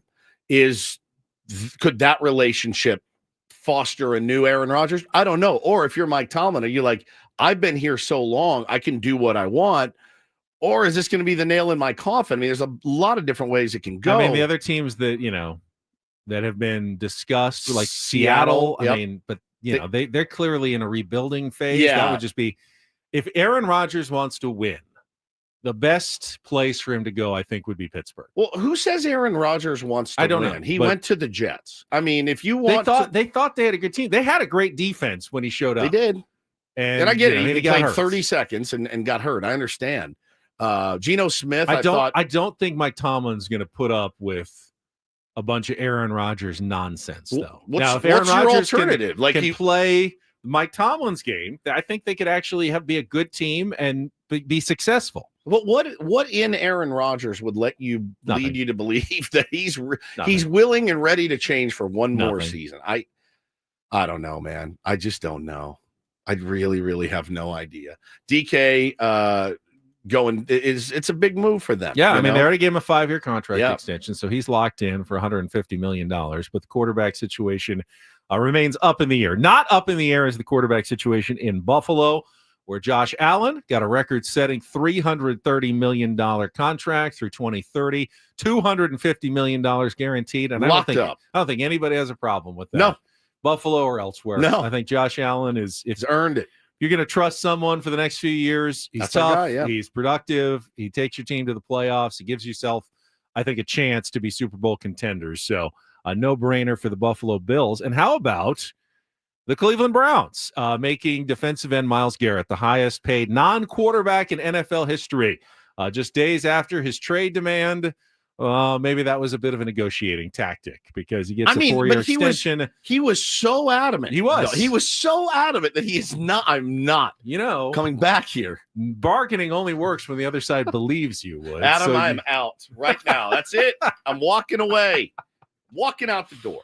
Yeah, I mean, I'm blown away too, because there was as I read, I mean, the owner was like, I'm not budging. Like, if you want out, you can go. And then all of a sudden, this change of heart comes around and they're like, hey, dummy, we have to keep this guy. If we want to do anything at all. And frankly, like, if we want to continue to have butts in the seats here, we gotta keep this guy. I wonder how that conversation goes with the GM. Like, we know you want to be traded. What if though we made you the highest paid non-quarterback in the history of the NFL? Would that perhaps change your mind? And, okay. All right. You twist my arm. Fine. I mean, it's big money, dude. Stick around. I just, you feel like he's going to get big money wherever he goes. You know, he was going to get big money wherever he goes. But he wasn't a free agent. He wasn't a free agent. The right he was to leave. He was getting traded somewhere. And listen, the lesser of two evils, maybe staying in Cleveland. But yeah, he's getting paid, dude. Now, the actual, trying to do some of the research this week, the actual free agency is not considered a premium class. Most of the guys who are of interest have already resigned or, been locked up. So it's not exactly a way to guarantee improving your team. There's going to be that quarterback carousel, Russell Wilson, Justin Fields, a couple of Aaron Rodgers, a couple of other guys, and we'll see where they all land at the end of the period. But yeah, it's not considered a hugely transformative free agent period in the NFL. And I was out in Vegas this week, and I drove by the Raiders stadium, and of course I saw Raiders merch everywhere. I haven't been able to commit fully, Ben. And then they went out and got Geno Smith, which does not make me want to jump in both feet to the Raiders. So maybe I'm still a man without a football team. It's better than what they had, though. The question is, it is. Are they close enough that it's going to make a difference? Because they didn't look that close last year with Pete Carroll now and Geno Smith. I mean, they'll create some excitement and some buzz, I would think, in Las Vegas. But it's a cool stadium. It is. It's a cool spot. Yeah. And did you see the new Oakland A's site? Have they torn down? I did not see that. How did you not see it? You were staying at the MGM, right? I didn't see. Literally across the street. Oh, is that what that was? Yes. Oh, Hannah goes, what do you think they're building there? I go, I have no idea. Yeah. I had no idea. That's where it is? Yes. Oh, no where clue. the Tropicana used to be on that corner with New York. Yeah. The MGM, the Excalibur, and the other corner is going to be the A's stadium. Basically where we parked. It's right across the street. Yeah. I had no idea. You didn't know that's no what clue. that was. They don't. You would think there'd be big signs like "Future Home of the Las Vegas A's." Nothing. It had like Johnny's Construction. That's the only thing you saw.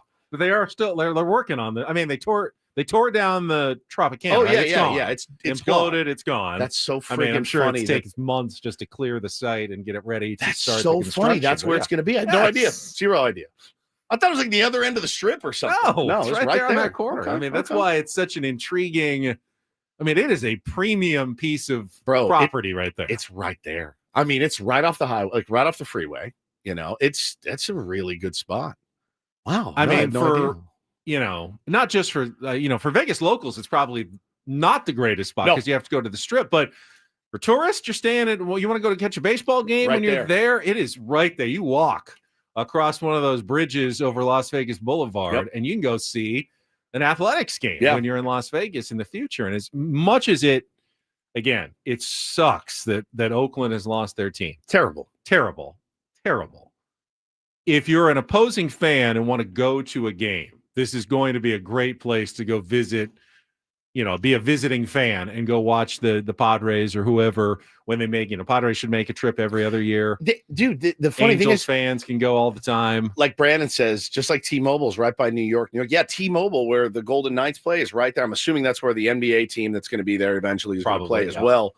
That's a pretty cool. It's all gold. It's bronze. It looks really Park sick. MGM, you walk right across. There's a path right through, and you get right there. It's pretty nice. That's a sports mecca right there. The thing is, too, is we drove by the Raider Stadium. I looked at Hannah. I go, tell me there's not room for this where we live. Tell me.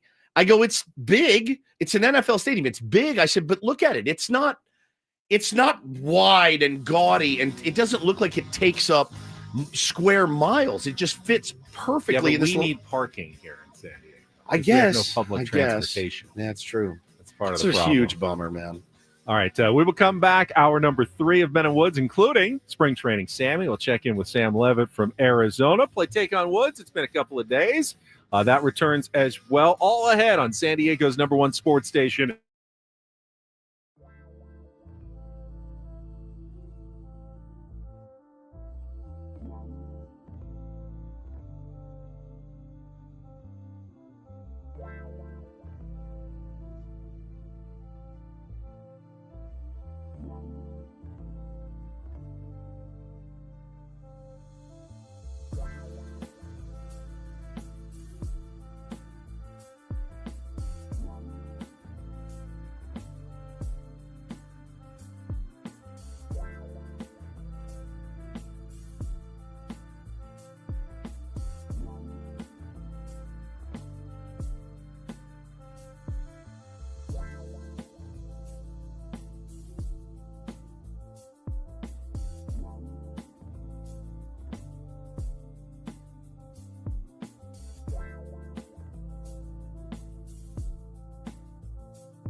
right, we are halfway home on a Monday. Ben and Woods, 97.3. The Fan. Great to be here with you this morning. I'm Woodsy. That's Ben Higgins, your friendly neighborhood sports anchor. Over to the right is not Paul Ryan. It's Adam Klug filling in for Paulie. I talked to Paulie yesterday. He is feeling like, he sounded like death warmed over. And I just told him, I said, look, you're going to be sick now. If you're going to be sick now, right? Not that you have a choice. But he said, it was funny. He goes, man, I feel like all of us have our times of the year where we get sick. And I go, yeah, you're right. He goes, mine was this time last year. We were on our way to spring training. He goes, I had to take like 4 days off. He goes, I didn't want to be sick for spring training. And I said, yeah, I don't want you sick for opening day and the start of baseball season. So take as much time as you need. Like, we'll be fine. I got sick in January. You got sick in January. I feel like that sometimes happens to me as well. Yeah. So. Knock on wood, I've been all right so far this year. I mean, I just came back from Vegas, so you get panicked, man, and your kids are just like, I can't tell you how many times during the weekend we're like, don't put your hand on that. Don't touch that. Please take that off the floor. Please stop licking the carpet. I'm begging you. Does Hannah carry around like the wipes, sanitizing the wipes, spray, the whole trip? Just all right, yeah. Gel, hit me up, everything. Me up. All right, yeah. Well, you told us about your trips, the highs and the lows. Ronnie Jockett's $150 burger, fries, and shakes, and the concerts that you went to. Yeah. I think overall you're going to end up with some good memories of that trip. Of course. Hopefully your kids remember. Bo's at the age he'll now actually remember. Oh, yeah. Taylor's probably still too young. When he's like 30, he'll go, I don't remember you taking us to Vegas to the Eagles and Deftones. Yeah. Well, he didn't make the Deftones. He slept through that. He and his mother. So you admitted, though, that the drive wasn't that bad. It was not. You always have been a flyer to Vegas, but now that you have the Sprinter, the Ben bus, you guys packed him up in the back and you made the drive, 4.5, 5 hours? Yeah. How many, I'm curious, though, because you didn't tell us. So how many stops are required for the Woods clan on that drive? Can you do it with one stop, or did you need multiple stops? So we got up early on Friday morning. And we hit. You were on the road while I was doing the show with Sammy and Adam. Yep, you texted me, and I was already about an hour in, and we made it to Barstow before we stopped. That's good. We stopped at Starbucks, got breakfast, got a coffee. That's solid. Gassed up. Yeah. Now, can you make it the rest of the way without stopping again? Well, so what we did was we were cruising pretty good, and then we got to Prim. And Prim always makes me laugh. It's a weird little spot out in the desert. I only know one person on the planet that has ever actually spent the night in Prim, Nevada. And he's sitting to my left. His name is Ben Higgins. He has actually stayed in Prim before. Blew my mind when I learned this. Vegas is only 30 minutes further. Like, if you kept going, you could have been in Sin City. It was very cheap. Well, we didn't stay in Prim. We stayed in Prim, but we didn't stay in Prim, if you understand my meaning. I don't. So we were going for one night. I was taking two buddies in college. He had just turned 21. We didn't really have any money.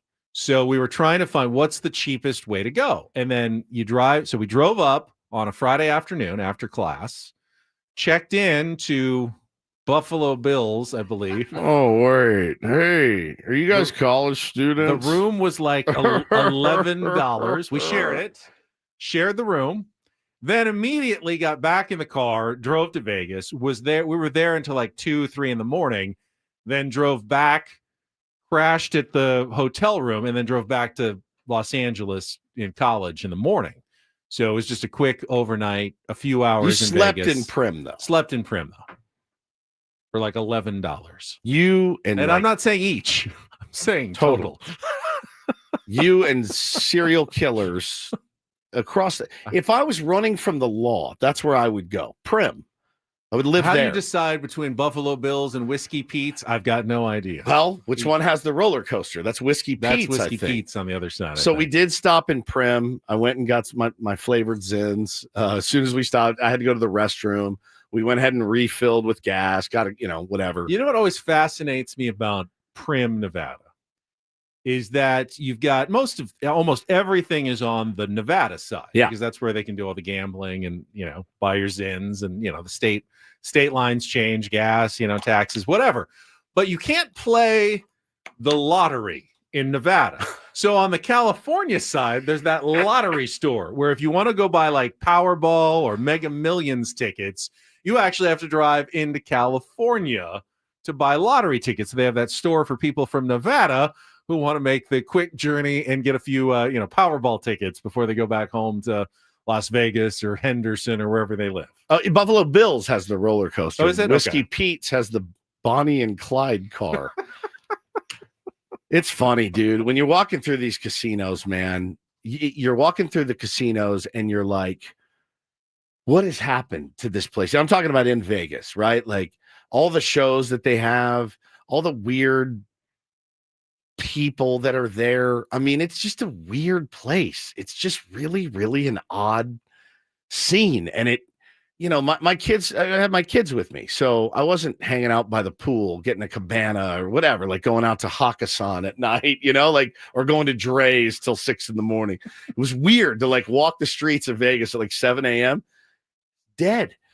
Dad, I want to go to the M&M store. I'm like, it's like the dregs, man. It's the full dregs. It's Bubba Gump Shrimp Co. It's just appeals to the dregs, essentially. So, I was there for 2 nights. We did not have one decent meal, like not one decent, That's on you. halfway decent. That's on you. Is Planning. it? Yes. Is There's it on plenty, me? There's plenty of really good food in Las Vegas. I know there is. That's what I'm saying is like, I guess we planned it, but we also had the kids with us, so we couldn't really go to a nice restaurant. I know it's difficult, but a little more research, and you could have eaten better. The people watching spectacular. We were walking through Rio, which is a ghost town. They've eliminated bars and restaurants. They don't even do the World Series of Poker there anymore. Do they not? No. It is a ghost town, dude. And there was a guy in a chair like this. Passed out. It was like 11 a.m. and he was just one dude in one chair. Security had to come up and get him.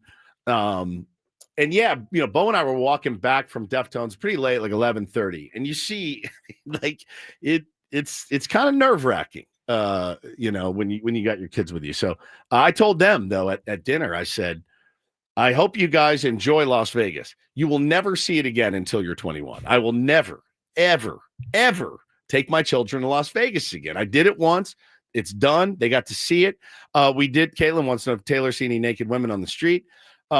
The other thing, they don't have naked women on the street. They have the cards. So yeah. he did pick one up off the ground on Saturday, and it was a blonde woman, very voluptuous, very well put together. And he's laughing. I'm like, give me that card, and threw it in the garbage. But where they get you is this, which I think is shady too. We're walking with the kids down the strip. Taylor flips out. Why? Because there's Mickey Mouse on the strip. He's standing next to a Power Ranger. Oh, and there's Buzz Lightyear. Oh, look, and it's Sonic from Sonic the Hedgehog. They want tips. Taylor runs up, and I'm like, no. Like I'm snatching him back because it's going to be $100 to get a picture with Mickey Mouse. So, yeah, it was. It's just officially unlicensed. Yeah, correct. 100% unlicensed. There's the new bit there. Maybe it's not new. I just haven't been in a while. Men standing there with giant boa constrictors around their neck. Oh. Hey, would you want to take a picture? And they put it around. I said, bro, get me out of here. I got to go. We're done with this. But it was a good time now that I'm home and I can look back at it.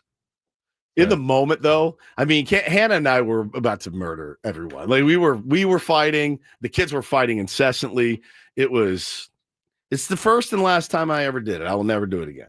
Guzinator says, my son was conceived in the Hooters Hotel. It was right across from my hotel. They had dollar blackjack and dollar wings. Such a Vegas thing. Does a chain restaurant really need a hotel as well? I mean, come on into Bennigan's. No TGI Fridays hotel as well. Chili's Hotel and Casino. Applebee's, the resort. Applebee's, the resort is genius. That's so good. But it was, it was fun. Somebody said, Woods, you'll be back with the boys for travel ball tournaments. That's actually true. We will be back for those. And I can't imagine. You don't have to stay on the strip for those ones. No, you don't. Yeah. But like trying to wrangle, 15, 13-year-olds is going to be insanity. But yeah, Chili's Hotel would be rad, Nader. I would sign up for that right now. Yeah, Bo was wanting to go over to Hooters and get wings. I mean, it was right across the street where we could have gone, but well, you have taken them before, so I have taken them. They know. And then drive back. How many stops? So we did. We left a little bit later. Hit the road. We got out to not quite Prim. I can't remember the name of it, but it's Gene. Right, what is it? Gene, Nevada. No, Jean. I don't think it was Gene. It's the town between Vegas and Prim.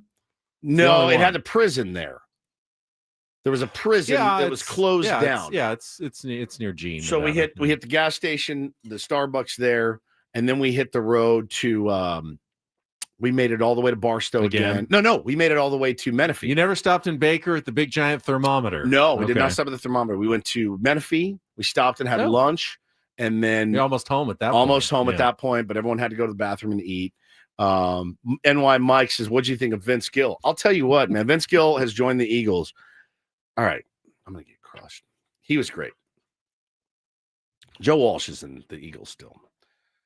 Joe Walsh is an alien. He's like an alien from space. And I love Joe Walsh, one of my favorite Eagles of all time. Joe Walsh is he's a little older up there. When he started to sing Life's Been Good to Me So Far, I looked over and Bo looked at me and started laughing because he can't sing like at all a little bit anymore. He can still shred a little bit because he's Joe Walsh. They let him do it. He went on a long rap. Made no sense whatsoever.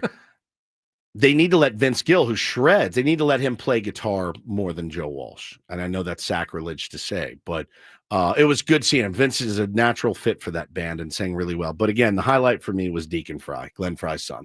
Glenn Fry was my favorite Eagle by far, my favorite voice by far, my favorite personality by far. When he passed away, I was really sad that I never got to see him, but his son filled in beautifully. And it was so, so cool. All but right, that's it. All right. Well, it sounds like you had a good trip. It was then, good, for the man. most It was part. good. Yeah, I'm glad to be home. Not perfect, but pretty good. No. All right.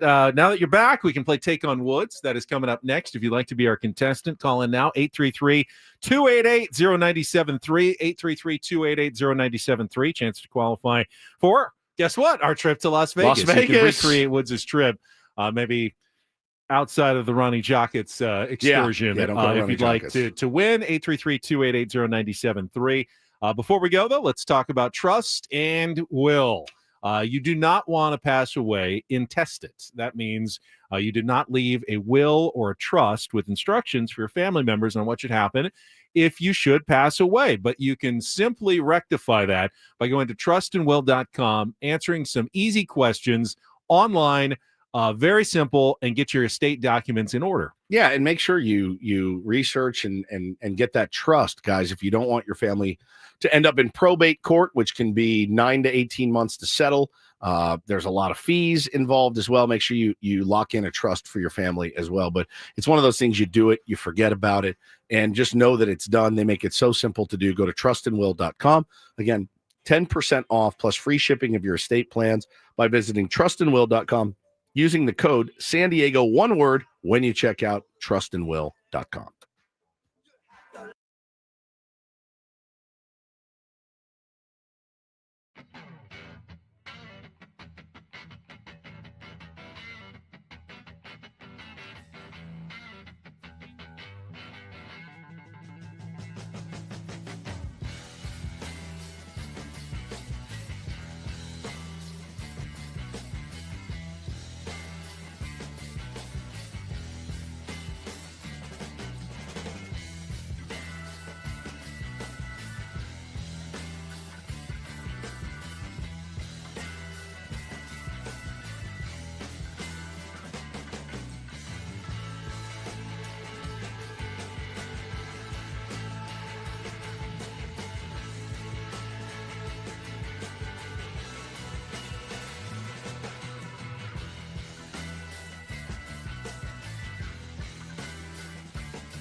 at the bottom of the hour.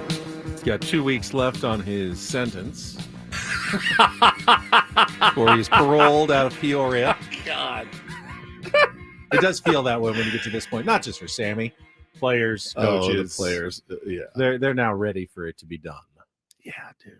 We're ready for it to be done. I know. Too. They're more ready, I promise you. Yeah, I bet. Because they're the ones who are actually out there in Arizona. Poor Sammy. Oh, 2 weeks left. Love all the suggestions for chain restaurant hotels. Yeah, it's great. I had to laugh. Let's see. Balsamic Vinny said wants to stay in the baby back suite at Chili's Resort and Casino. Yeah. Texas Roadhouse Hotel, Brandon says would be fun. Goose says they can leave rolls on the pillow instead of mints. Ooh, it's a good at the idea. Texas Roadhouse Hotel. Who else we've got here? White Castle. You could have gone to White Castle. So everybody in my family was asking me, what is White Castle? What is White Castle? And I told them, I said, none of you are drunk enough to eat White Castle right now. None of you. Like, you're obviously not kids. And Hannah, you don't really drink. So it's really good if you're 75 beers deep. If you're not, it's not. White Castle's a genius business model because they've taken the smallest beef patties in the business and made them even smaller by poking poking holes in them. Yeah. Yeah, it's very, very interesting. Extra few million patties a year that way. I'm sure. I have worked some White Castle in my day. The onions are good, though. They are. I mean, it's a good burger Yeah. if you're, 3 sheets to the wind. J to the J. Chick-fil-A Resort, except it's only open Monday through Saturday. God, I'd love to go play some craps at the Chick-fil-A casino. Saturday afternoon, everybody check out. It's Sunday is the only day I crave sweet tea from Chick-fil-A because I can't have it. Of course. It's so good. All right, we got a contestant on the line. Let's get to it. It is time to take on Woods. It's time for Take on Woods. Take on Woods. Woods. Take on Woods, brought to you by Bay Alarm, security and fire alarms for every business. We got you. And we got Robert today as our contestant. Good morning, Robert. How are you? Good morning, gentlemen. You sound very cheerful Doing today, well. Robert. Well, you should be because you've got an opportunity to qualify for our grand prize drawing trip to Las Vegas, 2-night stay, and concert tickets to see Alanis Morissette at the Coliseum at Caesar's Palace. $100 gas card as well, 2-night stay at the Flamingo. You can go to Ticketmaster.com to get your own Alanis Morissette tickets. But let's see if you can beat or tie Woods here in our 5-question musical trivia contest. And to give you the advantage, you get to go first and pick our category. Here are your choices, Robert. We've got Playing the Blues, 5 bands with the word blue or blues in their name. We've got This Ends Tonight, 5 song titles ending with the word tonight. And I'm Walking Here. It's an all 2-second song edition with every song title beginning with the word walking. So, Playing the Blues, This Ends Tonight, or I'm Walking Here. Robert, what would you like to play? We'll do the walking one, I suppose. Ooh, okay, you're going to challenge Adam because this one, you ready for this, Adam? We got all 2-second songs today, 5 questions. And again, every song title begins with the word walking. You have 60 seconds to identify as many as you can, but to score the point, you not only need to give me the song title, you also need to give me the artist as well. So that makes it a little trickier. Again, you'll go first. Woods will go second. We'll compare your scores, and if you beat or tie him, we'll put you into the drawing for our grand prize. All right, Robert, are you ready to play? I am ready to play. Well, no, the order doesn't matter. I'll just say song 1, 2, 3, 4, 5, Adam. So let's put 60 seconds on the clock. Listen carefully. Your time begins when Adam plays our first song. Again, the category is I'm Walking Here. Good luck, Robert. Let's take on Woods.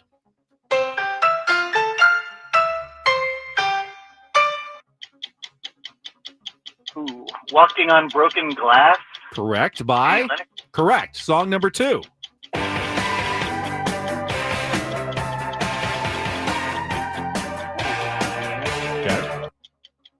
I'll come back to that All one. right, song number 3.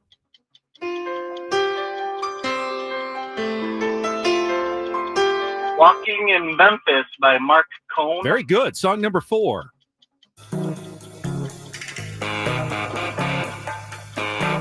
Walking on the Sun. And is that Smash Mouth? That is correct. Song number 5. Oh, definitely Walking on Sunshine, Katrina and the Waves. All right, let's go back to song number 2. You got 4 of them.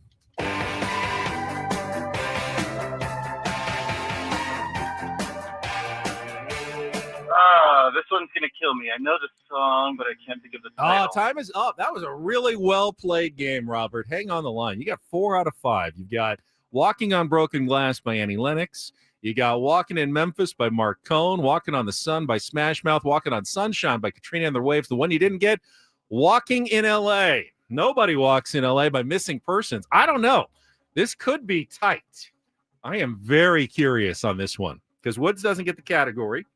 I do get to tell him, though, that we are all 2-second songs today. Adam did a good job, though. Robert, his score is locked in. All right. All right, let's put 60 seconds back on the clock. Woods, your time begins when Adam plays our first song. Good luck. Let's take on Robert. Walking on Broken Glass, Annie Lennox. Correct. Song number 2.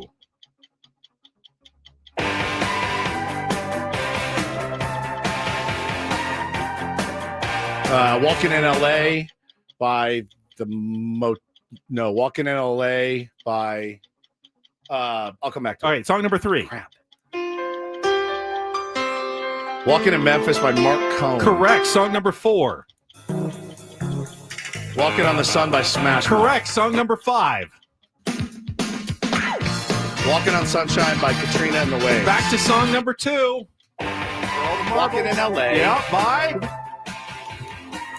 Walking in L.A. It's not the Motels. No. It's son of a time's running out. Walking in L.A. Missing Person. Oh, yeah. Oh, is that right? Yes. God, he gets it and he beats. Oh.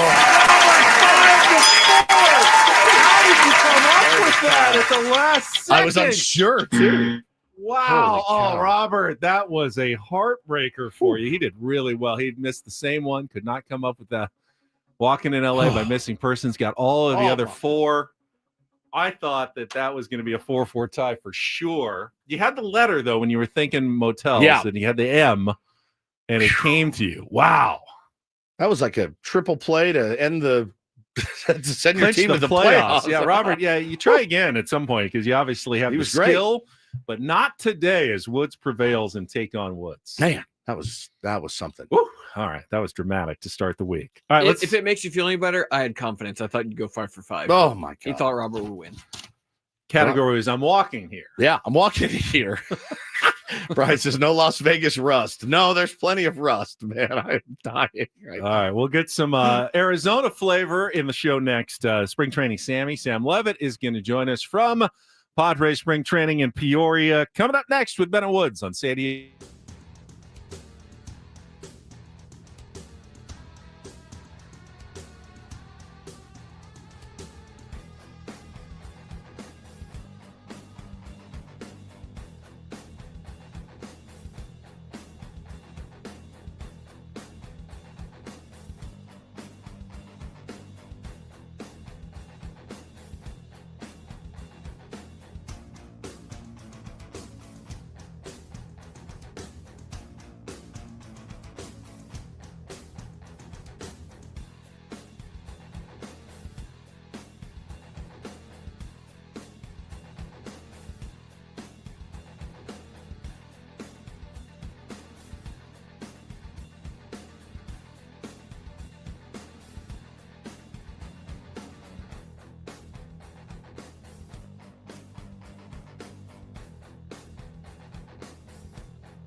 10 in the chat studio. Mike Show. Better put Tirso on the roster.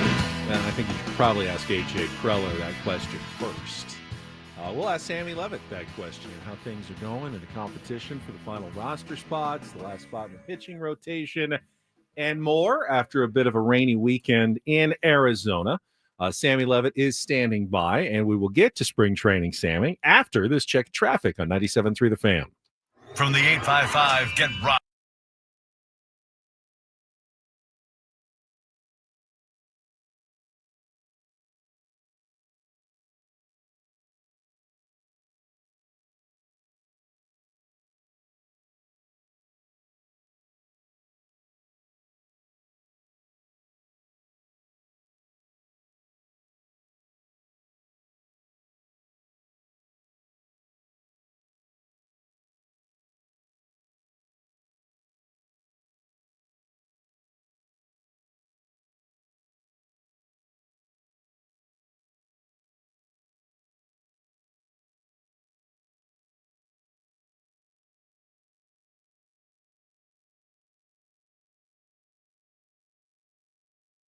Also, a reminder, we got our biggest fan coming up at 9 o'clock, just a couple more weeks left for a finalist to qualify for our grand prize night in the Odyssey Suite. You can still register your name at 973thefansd.com/biggest fan. But right now, let's go to the back patio at the Peoria Sports Complex. Another week, just 2 left for Sammy Levitt in Arizona as Sam joins us here on Ben and Woods on 97.3 The Fan. How was your weekend, Sam? It was great. Got through the rain on Friday and had a couple of nice days at the ballpark on Saturday and Sunday, and some good performances, good things to talk about. So all is well here in Arizona. I did not realize we're 2 weeks away from camp breaking. So we're getting towards the end here. What do you mean you didn't realize? You don't have like the prisoner time goes very on slow. Time goes very slow here in Peoria. Yes, inches along. If I were you, yeah, I would just try to forget what day it is every day and just go do your job. Carving it into the wall. Into the wall. Airbnb each notch of a day. 2, and then the slash for 5. Yeah. You're not counting down the days, then. You're No, I'm good. No, I'm good. Having a good time. I enjoy this time of year. I got to get to Ben knows this place. I got to get to Andrioli's, which I think Ben put me on last year, which was an excellent sandwich. So I didn't go there yesterday when we were in Scottsdale, but got to hit all my favorite Phoenix area eateries before I get out. Really good Italian deli, if you're in the Scottsdale area. So I like this piece that Jeff Sanders wrote about Tirso in the UT this weekend, and he'll be 25 years old tomorrow. He, says, "Hey, look, I'm still a younger player. I would obviously love to, I'd love to make this team and break camp. Grew up in Tijuana and got friends, and he's like, it would be a really special thing. He's been in this organization for 9 years now. He was 16 years old when he signed, which is insane. And he's playing well, man. And Schilt had some good comments about him. I like his swing. What's your sense, Sammy, on how that's looking for Tirso? Yeah, look, I think obviously he's done a lot of really good things here at camp. I mean, the way he's carried himself, the way he's played in the Cactus League games, the power he's shown. I couldn't be, I don't want to say happier, but like more impressed with what he's shown in this camp. And I think he's been a good guy to talk to. Like I've been very, very impressed by what he's shown. Now, I think the interesting part of it, and where it may hurt him, is that if you're assuming Jose Iglesias is going to be on this team, if you're assuming Jason Hayward is going to be on this team, if you're assuming Connor Joe is going to be on the opening day roster, I mean, it essentially leaves one bench spot. And I think there is real competition for that final spot, and guys that are out of options, like an Eggy Rosario, or a Gavin Sheets. So it's certainly not impossible that Tirso makes the roster. If he makes it, he will have, in my opinion, earned it by what he's done so far in spring, and also a guy who has been, like you said, Woodsy, part of this organization a long time. You could argue he's earned that opportunity from what he's done in the minor leagues, but I'm intrigued to see what they ultimately do with that final spot. I do wonder with Eggy how much the lack of options will play into it. Gavin Sheets, has had some nice moments, certainly has a ton of power, is proven on the major league level in some capacity. That's the thing with Tirso that I do sometimes go back to. Is number one, we don't know what he is major league level.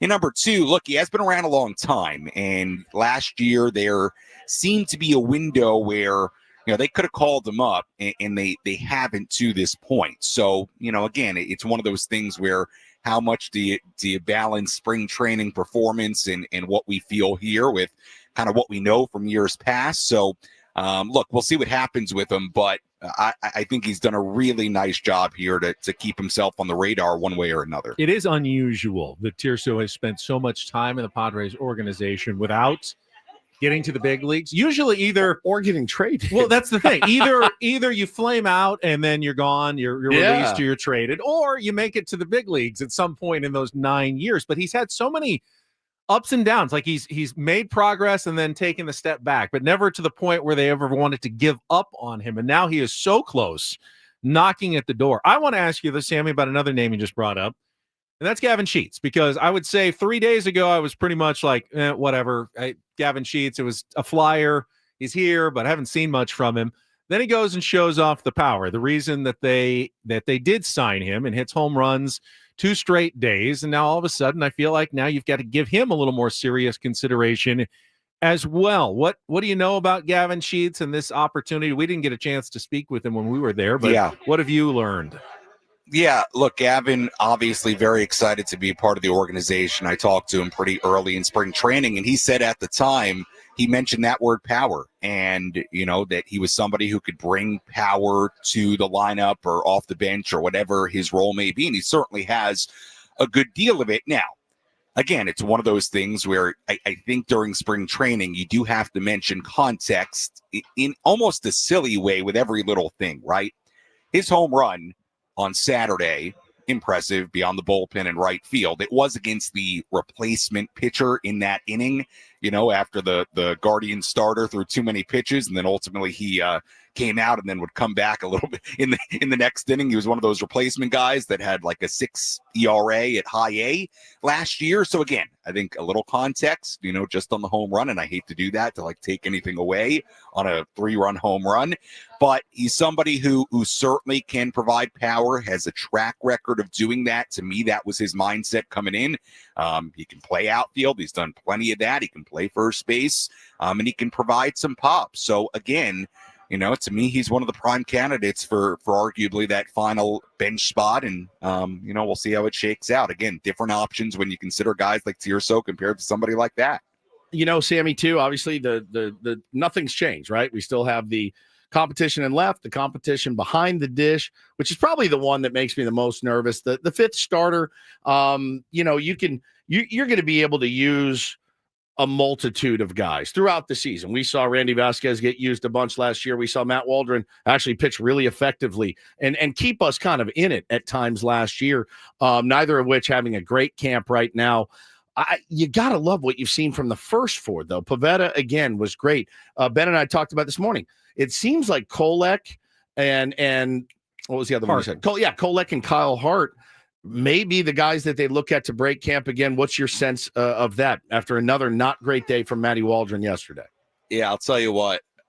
I feel like there's a lot of Stephen Kolek buzz here. Even when he threw on the backfield the other day in a sim game, he was really good. And again, how much stock do you put in this stuff? He was facing his own teammates, Iglesias, Camposano, DeVries, Salas were the main guys he was facing. So again, how much stock do you put into that? But he's getting quick outs, didn't give up a hit that I saw. And I think I missed maybe one batter. I don't think he gave up a hit in the 3 quote-unquote simulated innings. And I think he threw a little bit under 50 pitches, whatever I tweeted out the other day. I think it was like 48, 49 pitches. He's looked really good, whether it's in the Cactus League, whether it's on the backfields. He's got a wide arsenal of pitches. You guys mentioned earlier the sinker really works for him. And, look, I think, if he does get that fifth and final rotation spot, what a remarkable kind of story for the Padres to keep a Rule 5 guy on their roster last year and transform him into a starting pitcher. I do think there's a lot of Stephen Kolek buzz. We saw Kyle Hart over the weekend, little bit of a weird outing because it started raining right away and he only threw 2 innings. He was supposed to throw 3. But for the most part, he's also been impressive.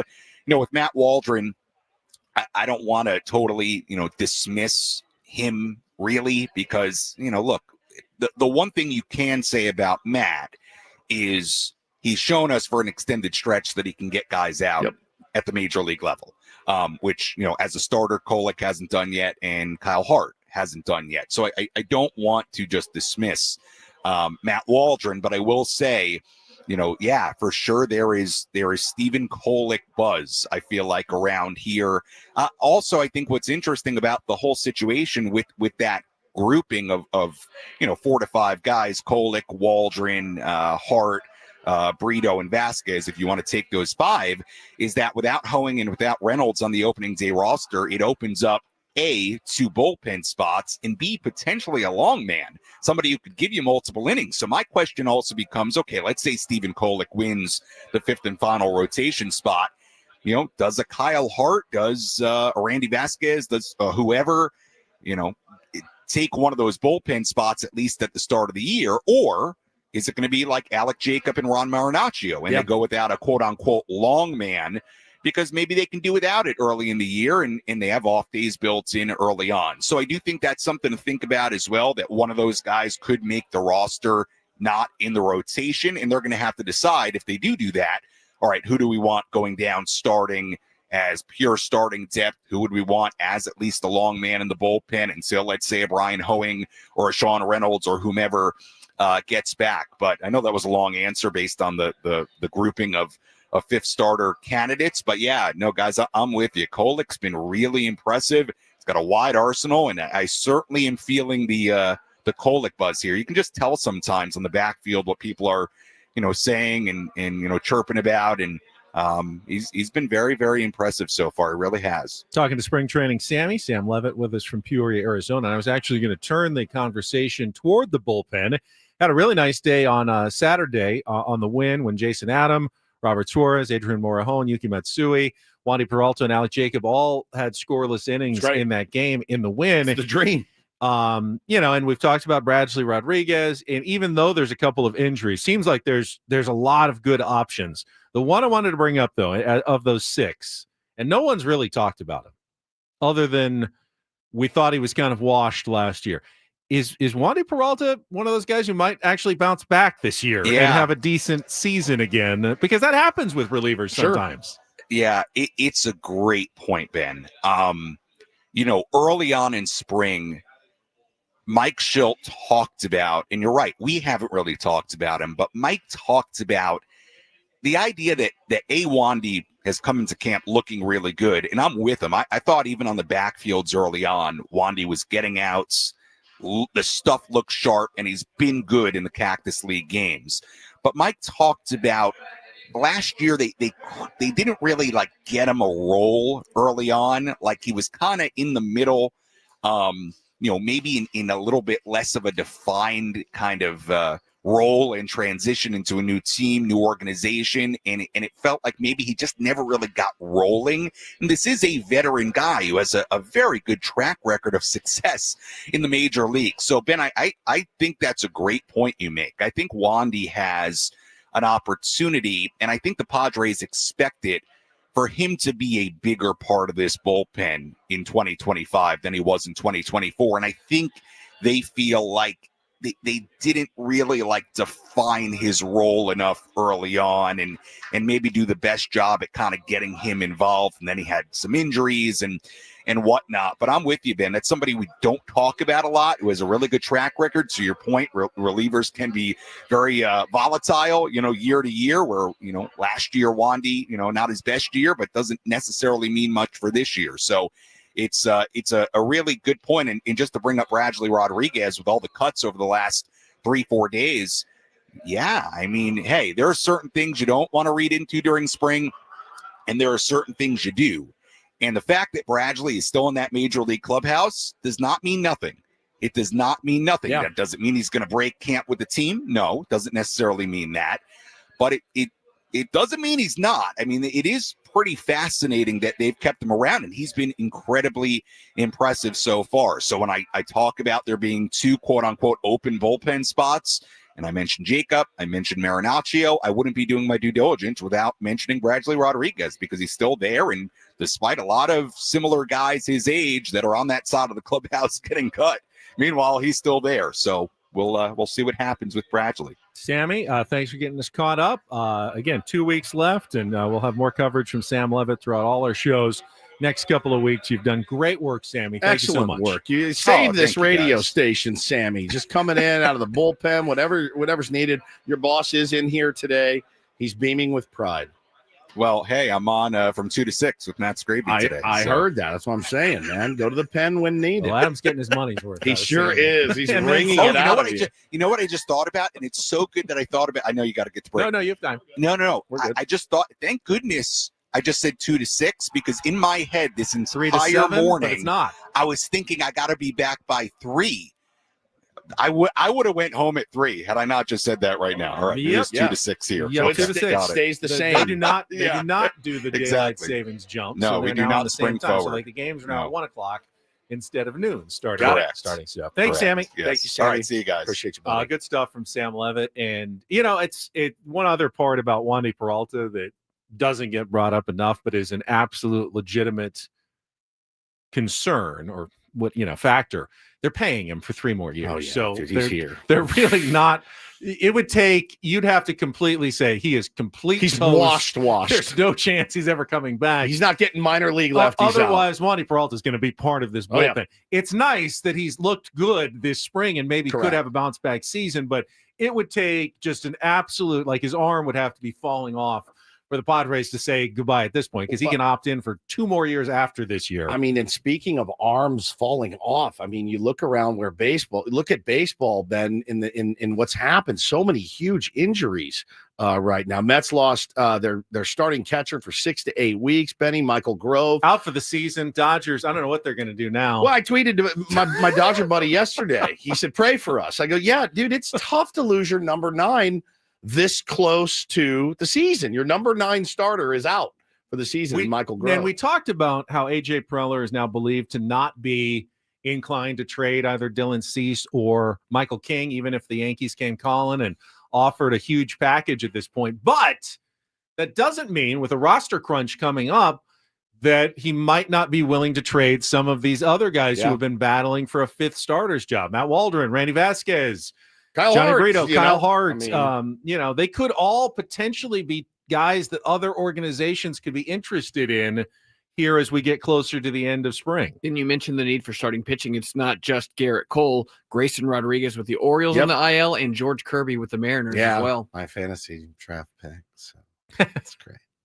Mariners have a lot of pitching, One of but my keepers. not on your team. Yeah. So They're the worst draft of all. yeah, time. I No one would cares, think, but it was awful. AJ's not going to want to lose these guys for nothing. So he may be looking at trade possibilities as we get closer to the final cut downs, because he can't keep everybody. Listen, I don't know how much Randy Vasquez or Matt Waldron Not blows at this anybody's point. hair back right now, but depends on how desperate teams get. I think you need Stephen Kolek, but I think other teams would be asking, at this point, based on how good he has looked. Sure. So you're going to have to sort through some of the offers and some of the interest that other organizations that are even more pitching desperate are going to be looking at here in the next couple of weeks. All right, let's take one timeout here at the top of the hour. It's a quick one at the top of the hour, and then we'll come back. Got our biggest fan. We got some more headlines from Adam with a Klug report coming up in the last hour as well. Do not go away. Ben and Woods continuing on until 10 on the Time Change Monday morning on San Diego's #1 sports station, 97.3 The Fan.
Final hour, Ben and Woods, Monday morning. Want to congratulate our colleagues down the hall, Woods, John and Tammy, nominated for an ACM this morning. American Country Music Music Award. Major Market Radio Personality. Excellent. Hopefully they will hear their name read when the envelope is opened. We were not nominated for an ACM. No, nor should we be. No, that would probably be weird. We didn't even crack Barrett's top 20, so that's cool. Still good news for John and Tammy down the hall. Yeah, congratulations, guys. You don't seem as genuine in your... What are you talking about? I'm super excited for them. I got one of those company-wide emails. I thought I'd share the good news. Warmest congratulations. Get to go see Jelly Roll perform or something? Probably. Yeah. I don't know when the award ceremony is or if they actually get invited. Yeah. Very cool. That's cool. I remember the days we used to get recognition. It was fun. Those days are long gone. You don't do this I recognized you guys a week or two ago. Not you. You're fine getting recognition from you. I want major, I want awards and stuff. At least nominated. You want a Marconi Award. Yes, but I think that requires a lot of work from somebody. Really? Yeah, a lot. You have to do a lot to politicking. submit. You see, you're not willing to do the politicking. No, I will necessary not. I will not politic to win a major award. No, absolutely not. I will not do it. Yeah, they'll see Jelly Roll at Stagecoach when they go. That's right. Jelly Roll is playing Stagecoach because why wouldn't he? Jelly Roll is everywhere. Yeah. Jocelyn said, I bet John would happily jump right into midday. He wants to be a 97.3 host so badly. Guy loves some sports talk radio. He really spends does. A lot of time over here. No, congratulations. It's a huge honor. Country music is a juggernaut in this country right now. So to be nominated is quite. I'm jealous. I'll just say it. I'm jealous. It's possible John Flint could be our biggest fan this morning. Possible. Before we do anything else, let's get to today's name. If you hear your name called as our biggest fan, you will have 10 minutes to call us back at 833-288-0973 and it actually sounds like a country music star. That's true. This is a very country music-esque name. Today's biggest fan, Jelly Roll. No, is Faith Alexander. Faith Alexander. Her From new record Santee. is out. Country Girl. Pick it up wherever you buy records. If you still buy records, Faith Alexander from Santee. You're on the clock. 833-288-0973. If you call back and qualify for our grand prize, you'll be eligible for our Night in the Odyssey Suite at a Padres game this season. 20 tickets. Having a great time. Remember, you can still register your name. Last couple of weeks of our biggest fan contest at 973thefansd.com/biggest fan. We'll have a winner before the season starts, right? The grand prize drawing right around opening day after the contest closes. So good luck to Faith and everybody else whose name is still in the mix for our biggest fan contest. Let's overreact to the Padres lineup that just dropped, Ben. Let's see. They're home, right, against the Reds this afternoon. Oh, yeah. They want to see some regulars in there. I'm going to pull it up right now. You see more regulars when they play home games. I don't games. see it. Somebody said it's out, but I don't see it yet. You don't see it. I don't see it. Somebody in the chat said it's up and out. All right. Let's see. I've got no lineup as well either. So why are they getting information the flagship doesn't have? Where are they seeing it? I'll just wait. Well, where would it be? Like Padres.com? MLB. Oh, I don't have it's MLB, the MLB app. I can do that. I can do that. Vamp for a second. Hello, my baby. Hello, my doll. Rag doll living in a movie. Hot tramp. Daddy's little cutie. Got it? I am popping it up right now. All right. Yeah, here we go. She said. Let's see. Michael King on the mound today against the Cincinnati Reds and Hunter Green. And here's the lineup for Mike Schiltz, San Diego Padres. Luis Ariz leading off, playing first base today. Ariz hitting .333 this spring. Got a couple of more hits over the weekend. Sounds about right. Fernando Tatis Jr. will bat second and play. It's Fernando Tatis Jr. Right field. Relax over there. Jackson Merrill will hit third and play center field. That's the Certainly thing. feels like he's going to be your number 3 hitter this season. That's the thing. Manny Machado cleaning up and playing third base. Jake Cronenworth will bat fifth and play second base. Xander Bogaerts, your shortstop, hitting sixth. Jason Hayward in left field, batting seventh. Gavin Sheets is your designated hitter, trying to go for 3 straight days with home runs, batting eighth. And Elias Diaz will do the catching and bat ninth. So a very opening day-ish type lineup again for the San Diego Padres today. The question would be, is Gavin Sheets going to make this team? We didn't even bring up Yuli Gurriel. He continues, had another RBI double. He actually has been hitting as well as just about anybody this spring for the Padres, but there are very few spots left on the roster battling for those last bits. And of course, Jason Hayward gets his chance today, but it could be Tirso, could be Connor Joe, could be Eggy Rosario. Those last spots in the first lineup for the Padres remain up for grabs. Yeah, stacking that lineup today with as many lefties, I think, as you can get in there, minus Tirso Benny, but he's a lefty. Yeah, he swings it from the left side. Yeah. So, yeah, we'll see what happens. Hunter Green can be nasty. He's nasty. He throws hard. That'll be a good test. If I'm Tirso, I'm like, you know what? That's fine. I'll sit this one out. Michael King is yet to allow a run in his brief Cactus League stint so far this year. Just trying to get tuned up, though. We know he's in the starting rotation, no doubt about that. So the question is, Moots says, Woods has every streaming subscription known to man and some that aren't known to man. He doesn't have MLB. I have MLB. I just didn't have it up in front of me at the time. So I'm currently not watching a baseball game. 1:10, the first pitch today from the Peoria Sports Complex in Arizona. And we got a webcast, I believe, today. Is that correct, Adam? Padres.tv with Jesse and Bob Scanlon again, possibly? Is that right? Yeah. Yep. Scan's been doing great. We listened yesterday, got us home like the last hour of our trip, put the game on and listened to Jesse and Scan, and always enjoy the broadcast with those guys. Could be getting some more baseball news today involving the LA Dodgers. Still hasn't been officially announced, but it does appear, talked a little bit about it on Friday when you were gone. Dave Roberts nearing a contract extension with the LA Dodgers. Yeah. It was a bit of touch and go for a while there. Supposedly could be the biggest contract in baseball for a manager, which, tends to make sense, I guess. I think, there's always pushback on Dave Roberts, but I think after winning a World Series, you don't expect to go into the season as a lame duck manager. Probably a deal they wanted to get done in the offseason, at least in Dave's camp, I would imagine, like probably the day after the World Series ended. Okay, we're not doing the lame duck thing. Let's go. But, from the Dodgers' perspective, it's like, okay, we spent $1 gazillion. Ben Higgins could do this right now. So that's that dance that they have to go through. But look, for all the faults that Dave has, and he does have faults, there's no question about it. You don't want to upset that apple cart, not even a little bit. Pay that. You go and stroke a check to Hai Song Kim, and you're not going to pay Dave Roberts. You go and stroke checks to Michael Conforto. Chris Taylor makes $13 million a year, whatever. Pay that dude his money. Plus, the Dave Roberts money doesn't count against the luxury tax either. Like, just stroke him a check and be done with it, and but move on. We talked about it last week. Dave was one bad game against the Padres. He was from possibly being fired. He was.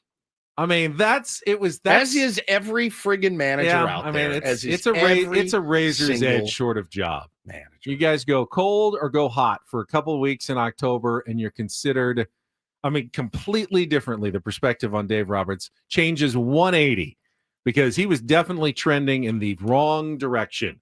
Heading into October through 3 games of the NLDS, Dave Roberts' job was probably hanging by a thread. But at the end of the day, and now he could be a Dodger for life. The job got done with a real skeleton crew of arms. He did a good job. He did a good job. But I know we both hate the fact that he probably gets credit for his Manny Machado hijinks and shenanigans. It was garbage, totally garbage, but his team responded, which is what he wanted, and they did respond, and kind of gelled together from that point on, and ended up winning the World Series. So do you give him credit for that, or you hold it against him? I don't know. So put yourself in his shoes, guys, and you look at it and you go, wait.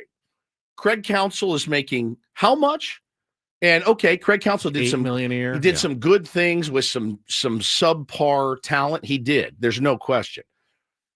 Dave Roberts has been given every opportunity, but again, you got to manage all of those dudes, all of those egos. Could it blow up on him eventually? Sure. Absolutely it could. Some of the guys are getting a little bit older, but they've got young guys coming up. He's got an interesting job. If he doesn't win 115 games, 120 games, if his team stays healthy, it's crazy. Like, it's crazy if he doesn't win that many games with that much talent amassed. It is, and there was a piece, and I haven't even finished reading it, but Stephanie Epstein in Sports Illustrated, sportsillustrated.com today, writing about how the fact that Dave Roberts has never truly been beloved in Los Angeles. No, I still see it. I still see it.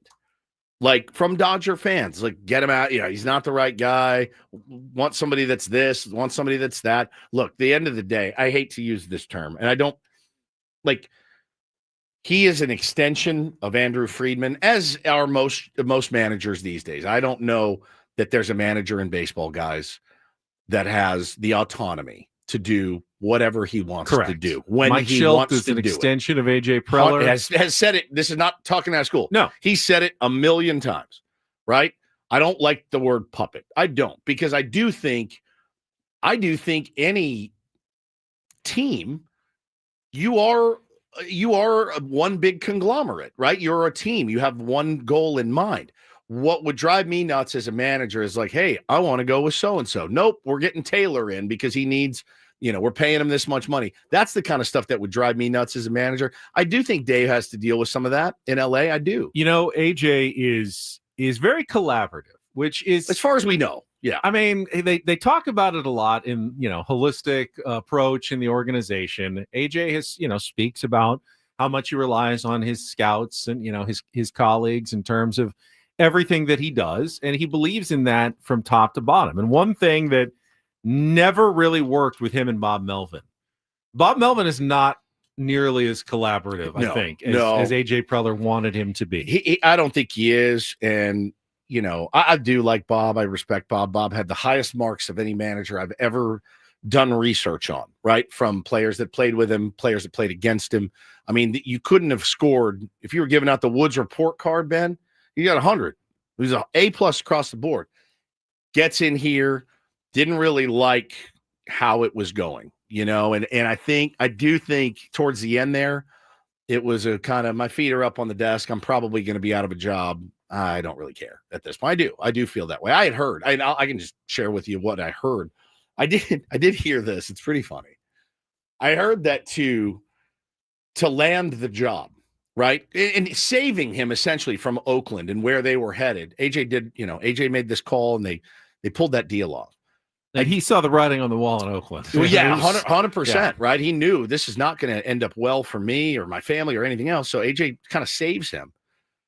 I did hear that Bob kind of in the interview process was like, yeah, sure, whatever you want. Absolutely. As we all do in an interview process. And then when the day comes to pay the piper of like, all right, so let's collaborate. It was like, beat it, nerd. I got this. Don't worry about what I'm doing. Don't worry about you handle your part. I'll handle the team on the field. And then from my understanding, it was like legitimately, it was day one of like headbanging. And we all saw how it ended. We all saw how that turned out in the end. This one was Schilt. It's so funny because personality-wise, if you meet Bob Melvin and you meet Mike Schilt, I would think Bob Melvin seems like the guy that's, it's probably really easygoing, going to work with everybody. And Mike Schilt's the guy that's going to go, hey, I got to do it my way. I got to do it this way. Yet in reality, it's been the exact opposite. Yes. That is, as buttoned up as Schilt seems to want to be with he seems more than happy to collaborate with all AJ's guys and AJ on what, what it's going to look like from a day-to-day basis. And Bob, who always something like, hey, I'm get along, go along kind of guy, was not like that in the manager's office. It's so freaking true. Manny McNuggets in the chat. Great name. He said, better not be a shot at our captain. He said, Snell said this weekend, actually, Snell was asked about Bob Melvin. He said, Snell said Bob ghosted him the entire offseason. Bob's the ultimate puppet.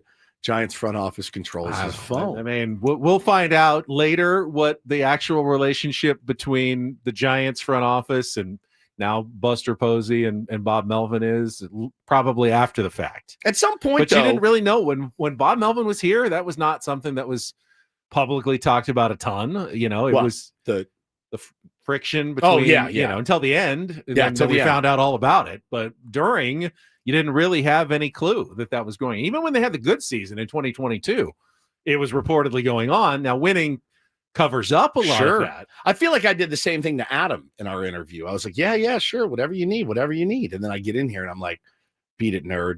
I got this. I'll never forget when Mike McCarthy interviewed for the Dallas Cowboys job with Jerry Jones. He said because he spent a year out of the coaching room. He said he rewatched every single Cowboys game from the year before to be able to put together a game plan for what he'd do differently. And then he got the job. And he goes, actually, I didn't watch a single game. That's unbelievable. That's absolutely incredible. Incredible. Yeah. I think everybody lies in their interview. It's true. It's kind of the purpose of the interview. Sell yourself. So you don't want to be, you've got to strategically lie. You don't want something that can quickly be found out against you before you get the job. Well, it's like Dominic says, it's just, yeah, sure, no problem. I'll wear a company polo, whatever you want. And then I get in here, I'm like, I'm not wearing a polo. Yeah, it's not happening. I'm not wearing a polo for the roundtable this year, just so you know. But I will be on the roundtable. I'm looking forward to it. I'm not going to, so quit asking. So, Mike Schilt didn't want to be a lame duck. Mike Schilt didn't win the World Series, but he didn't want to be a lame duck going into this season either. No. They quickly got his contract. First thing that was done in the offseason, right, for the Padres? Yeah. Was Mike Schilt's contract extension.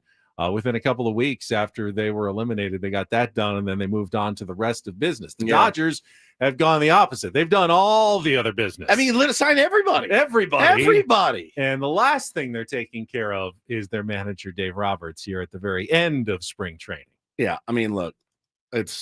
He's such a perfect foil for us and me, and it's fun to have him there. He is a perfect foil. It's interesting though. He still lives in San Diego. Yeah. I wonder if that bothers any Dodgers fans at all. I don't imagine it would. You don't think it would? No, wouldn't bother me. Wouldn't want. I don't care that Schilt lives in North Carolina. He spends more time in San Diego now than ever before. But it doesn't bother me. Yeah, I know. I don't care. But North Carolina isn't the Padres' big rival. That's true, but I don't care. Just win ball games. Would it bother me if Mike Schilt lived in L.A.? I don't think a little bit. I don't think it would be smart because that's the thing. It's not smart to do. But they've played here. He's got roots here. I know. I don't blame him. I'd want to live here too. 100%. They all do. That's why they come down here. That's exactly why. But I think when you're the manager, there's certain obligation to representing the city where you manage. Sure, I'm not saying that Dave doesn't do. I'm sure he has an apartment there somewhere. Sure, he does. I mean, WeHo. Yeah, he's not driving. Yeah. He's not driving up for every single game. All right, we got a break. All right, we will come back. We still have our Klug report. Yes, get some headlines. I have a little basketball. Ben maybe can be brought into the equation as well. I thought you got your rocks off on Friday when I was out. A little bit. Yeah, I heard you did. I got a lot of texts about it. To be honest. Yeah. I did. expected that, right? I did. Yeah, I did. I don't mess with you. It's your show. Do what you want. Yeah, basketball Ben will play. He comes to play. First, I want to tell you about SDFatLoss.com. Their spring special continues. The weather supposedly going to be getting better. Maybe not this week, but certainly in the next couple of months, you're going to want to be outside, shorts, bathing suits. It's coming up. How about looking and feeling your best for this summer season coming up? You can do it with the SDFatLoss.com program. Their proprietary strategies can help you lose up to a pound of fat per day and 10 to 20% of your body weight in just 60 days. I should know. I went through the program with my counselor. I lost 40 pounds in 60 days, and I've kept that weight off for more than a year and a half now. You can do it. It's based on real foods, stuff from the grocery store. So I ate a lot of chicken, a little bit of steak, some vegetables, stuck with the program, and I saw the weight coming off. Get on that scale. It is such a motivator to see it melting off you up to a pound per day with no injections, no exercise necessary either. So many tier ones have gone through the program. I hear new stories every couple of days. People who started the program have already gone through the program. Thousands of pounds lost in San Diego, maybe tens of thousands at this point. Be the next success story. Get $200 off right now with the spring special by going and setting up your free consultation at SDFatLoss.com. That's SDFatLoss.com.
Don't, if you say the word gout, I'm going to talk about your gout. My buddy Scott deals with it too. Does he? I think we're lucky that we have not had to deal with the gout. Do you say the gout or just gout? There's just gout. Like I've got gout. I like the gout. How's your gout? It's been really good lately. No real flare-ups. Been on medication. Really? Changed up the diet. What was in your diet that was making you have gout? Because it's funny. Too much foie gras usually is that right? Fatty foods. Yeah, it's what an accumulation of uric acid crystals in your joints. High uric acid levels. Uric acid. EURIC. URIC. As in urine. Uric acid. You have urine in your joints? Pretty much, yeah. Beer is very bad for you. I haven't had any beer in 6 months, maybe. You have to lower your red meat and red wine and stuff like that. But it's not, that stuff isn't as bad as it's led to believe. You can have that stuff. Sure. Shellfish, like shrimp and stuff. Bad. Very bad. Really? Yeah. I love shrimp. Not supposed to eat game meat either. All of deer, the venison that you're eating at the Klug household, but I'm just asked the question. No more wild boar at the Klug house. I gotta quit eating so much bison. I don't think it's that kosher anyway, so you're probably okay. Yeah. So the older you get, when you eat, it's such a bummer too, because if I eat Mexican food of any kind, whether it's carne asada burrito, whether it's tacos, whether it's anything, what happens to you? My fingers swell.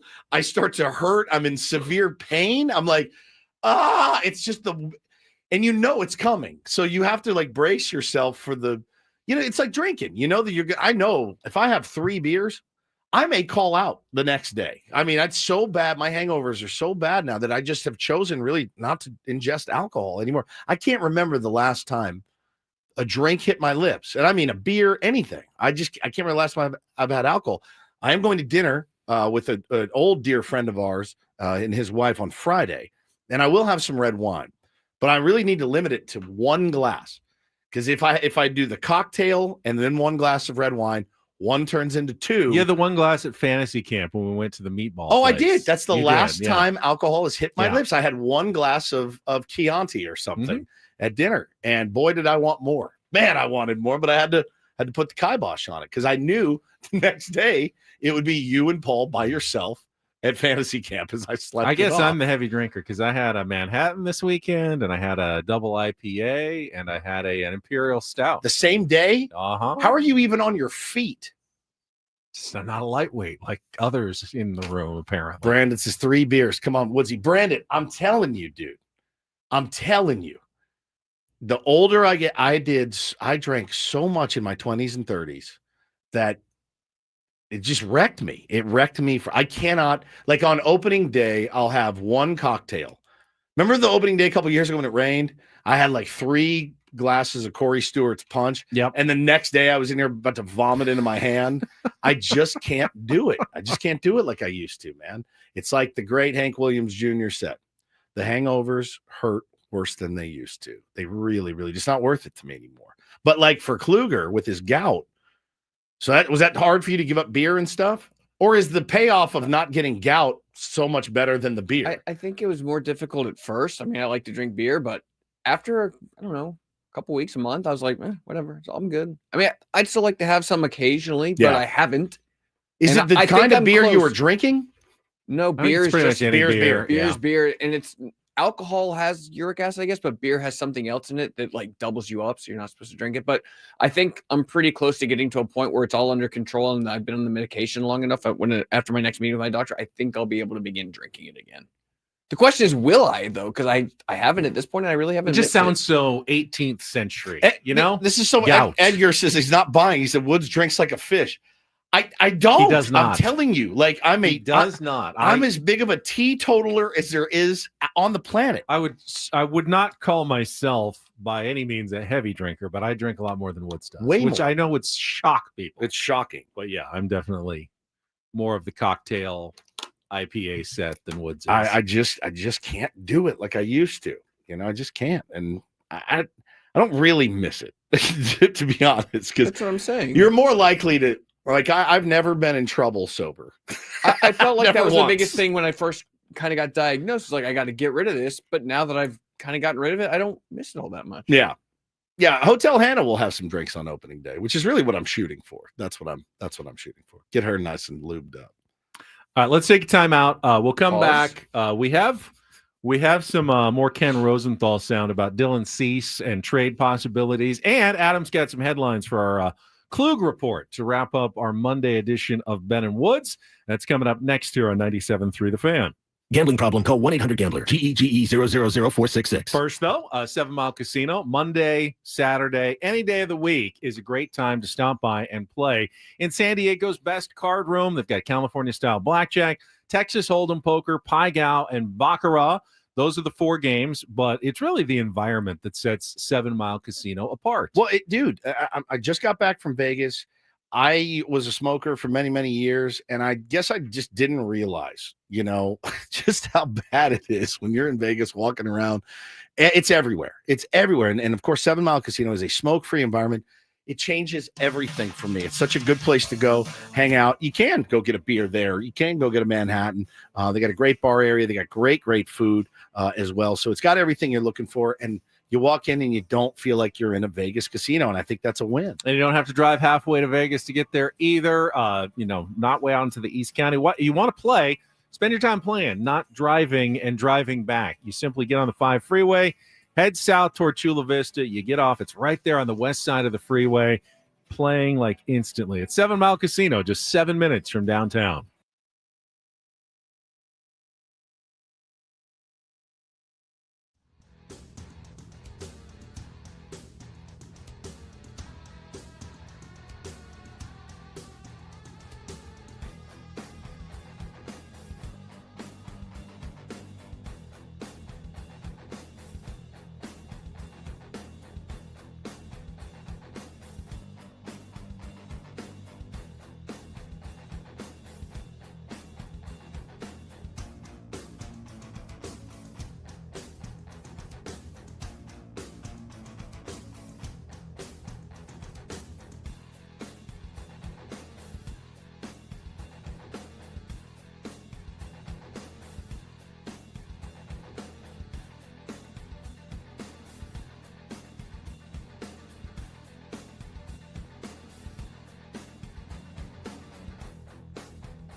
You think, AJ,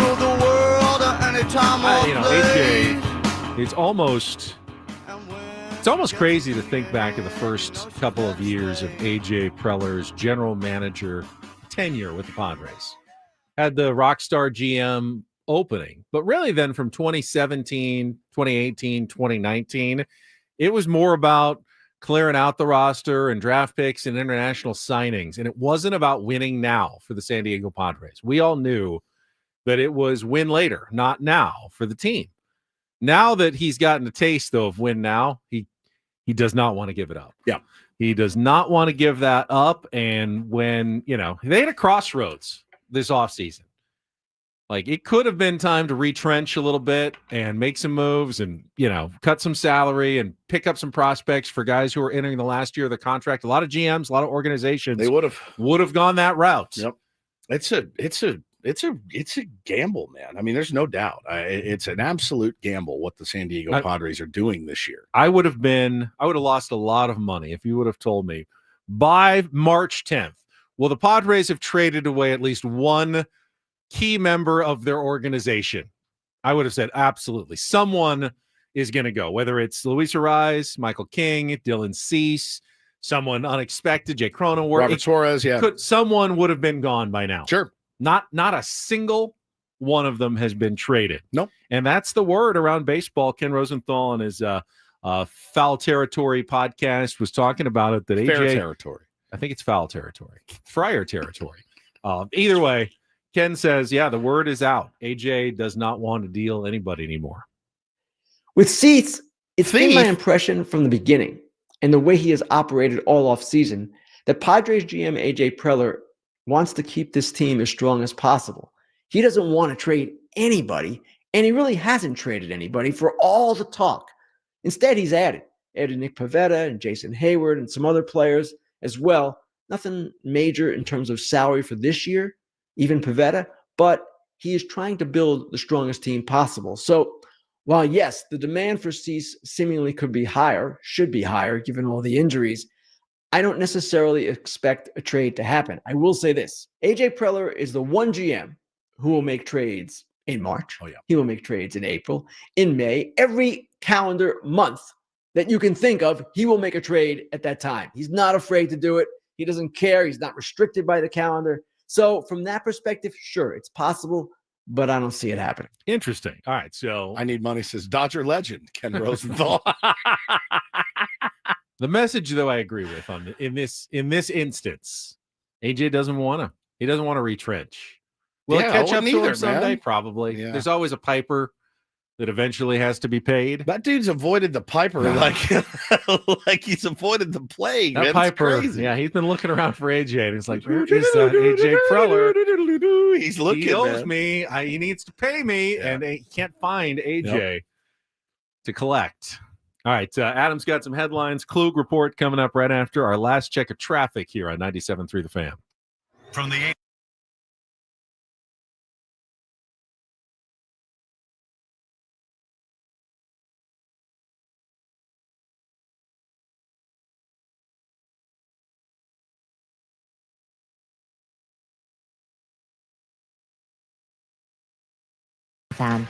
And get things started here with our today's edition of the Klug report. Now tuned into the greatest.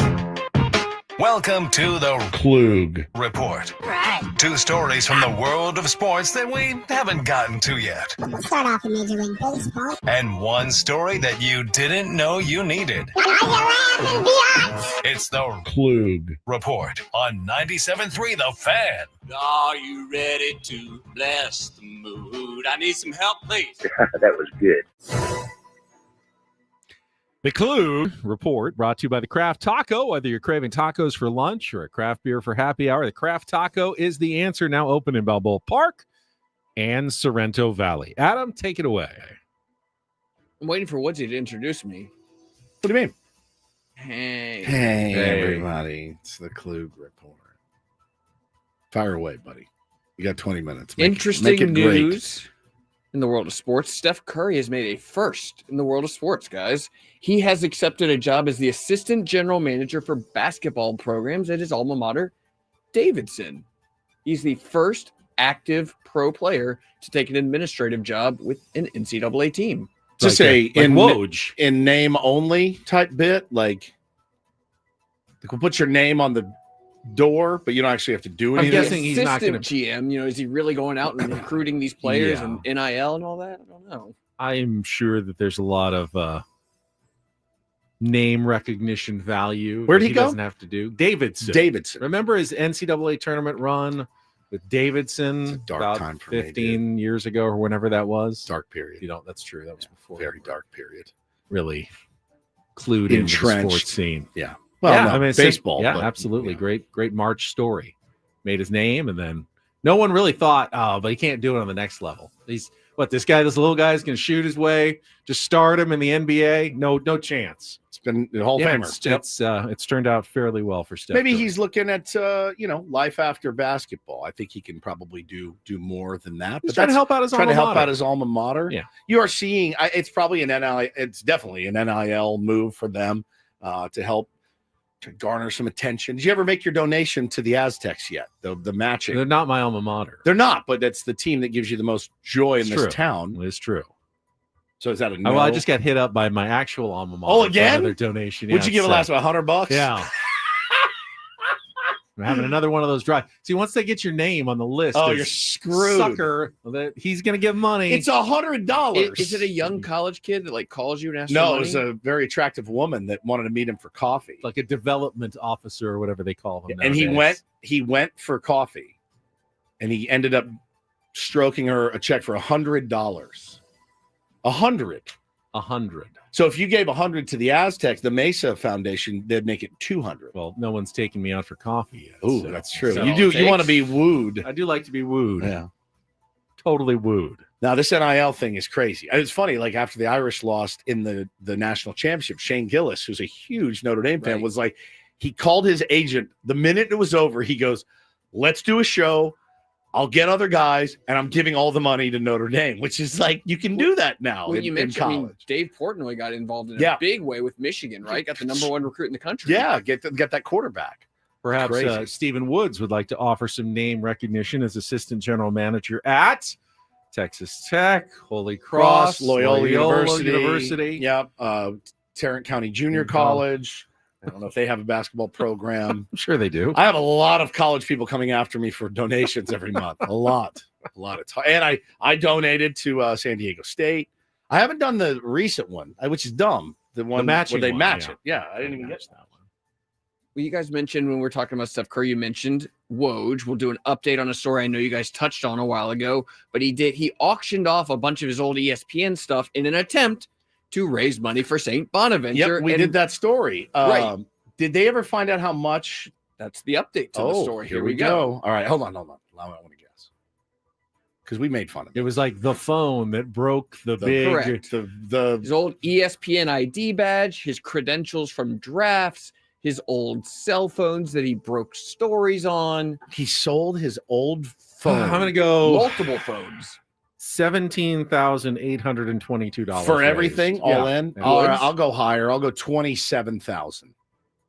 Somewhere in the middle, 22,675 raised for St. Bonaventure, with still a couple of opportunities left for more of the experiences with Woj, the video calls with Woj, the dinner with Woj. Those are still up for auction.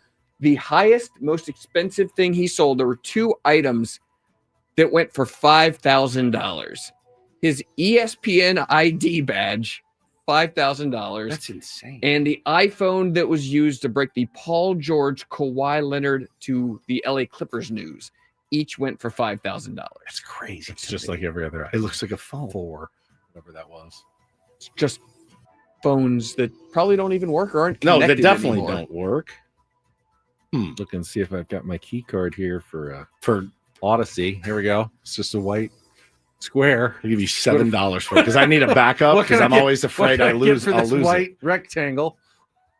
That was the key card Ben used to enter the building here at Odyssey the day after Dylan Cease's no-hitter. That's right.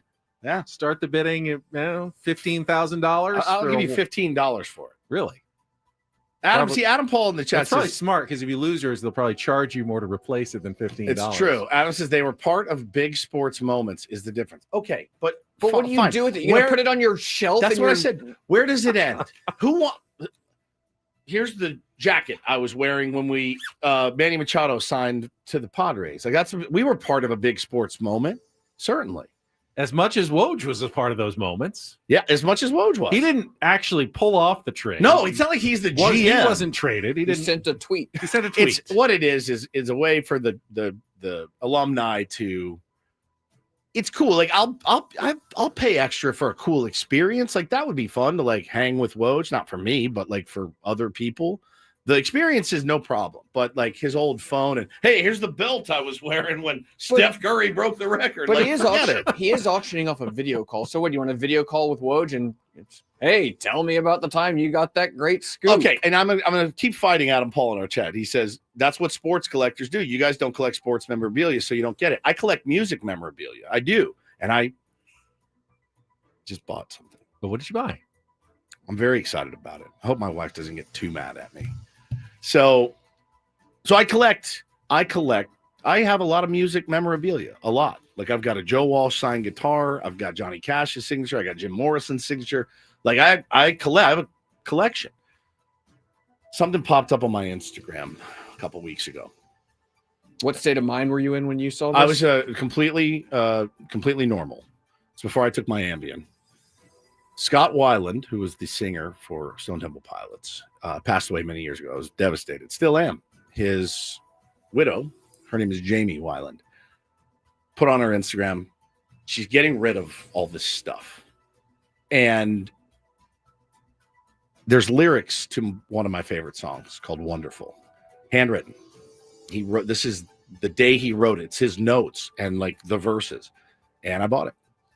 And it's my favorite song. And I bought the lyrics from her, and I'm going to own that forever. And it was framed. What are you going to do with it? I'm going to frame it. It's like on a sheet of paper? Yeah.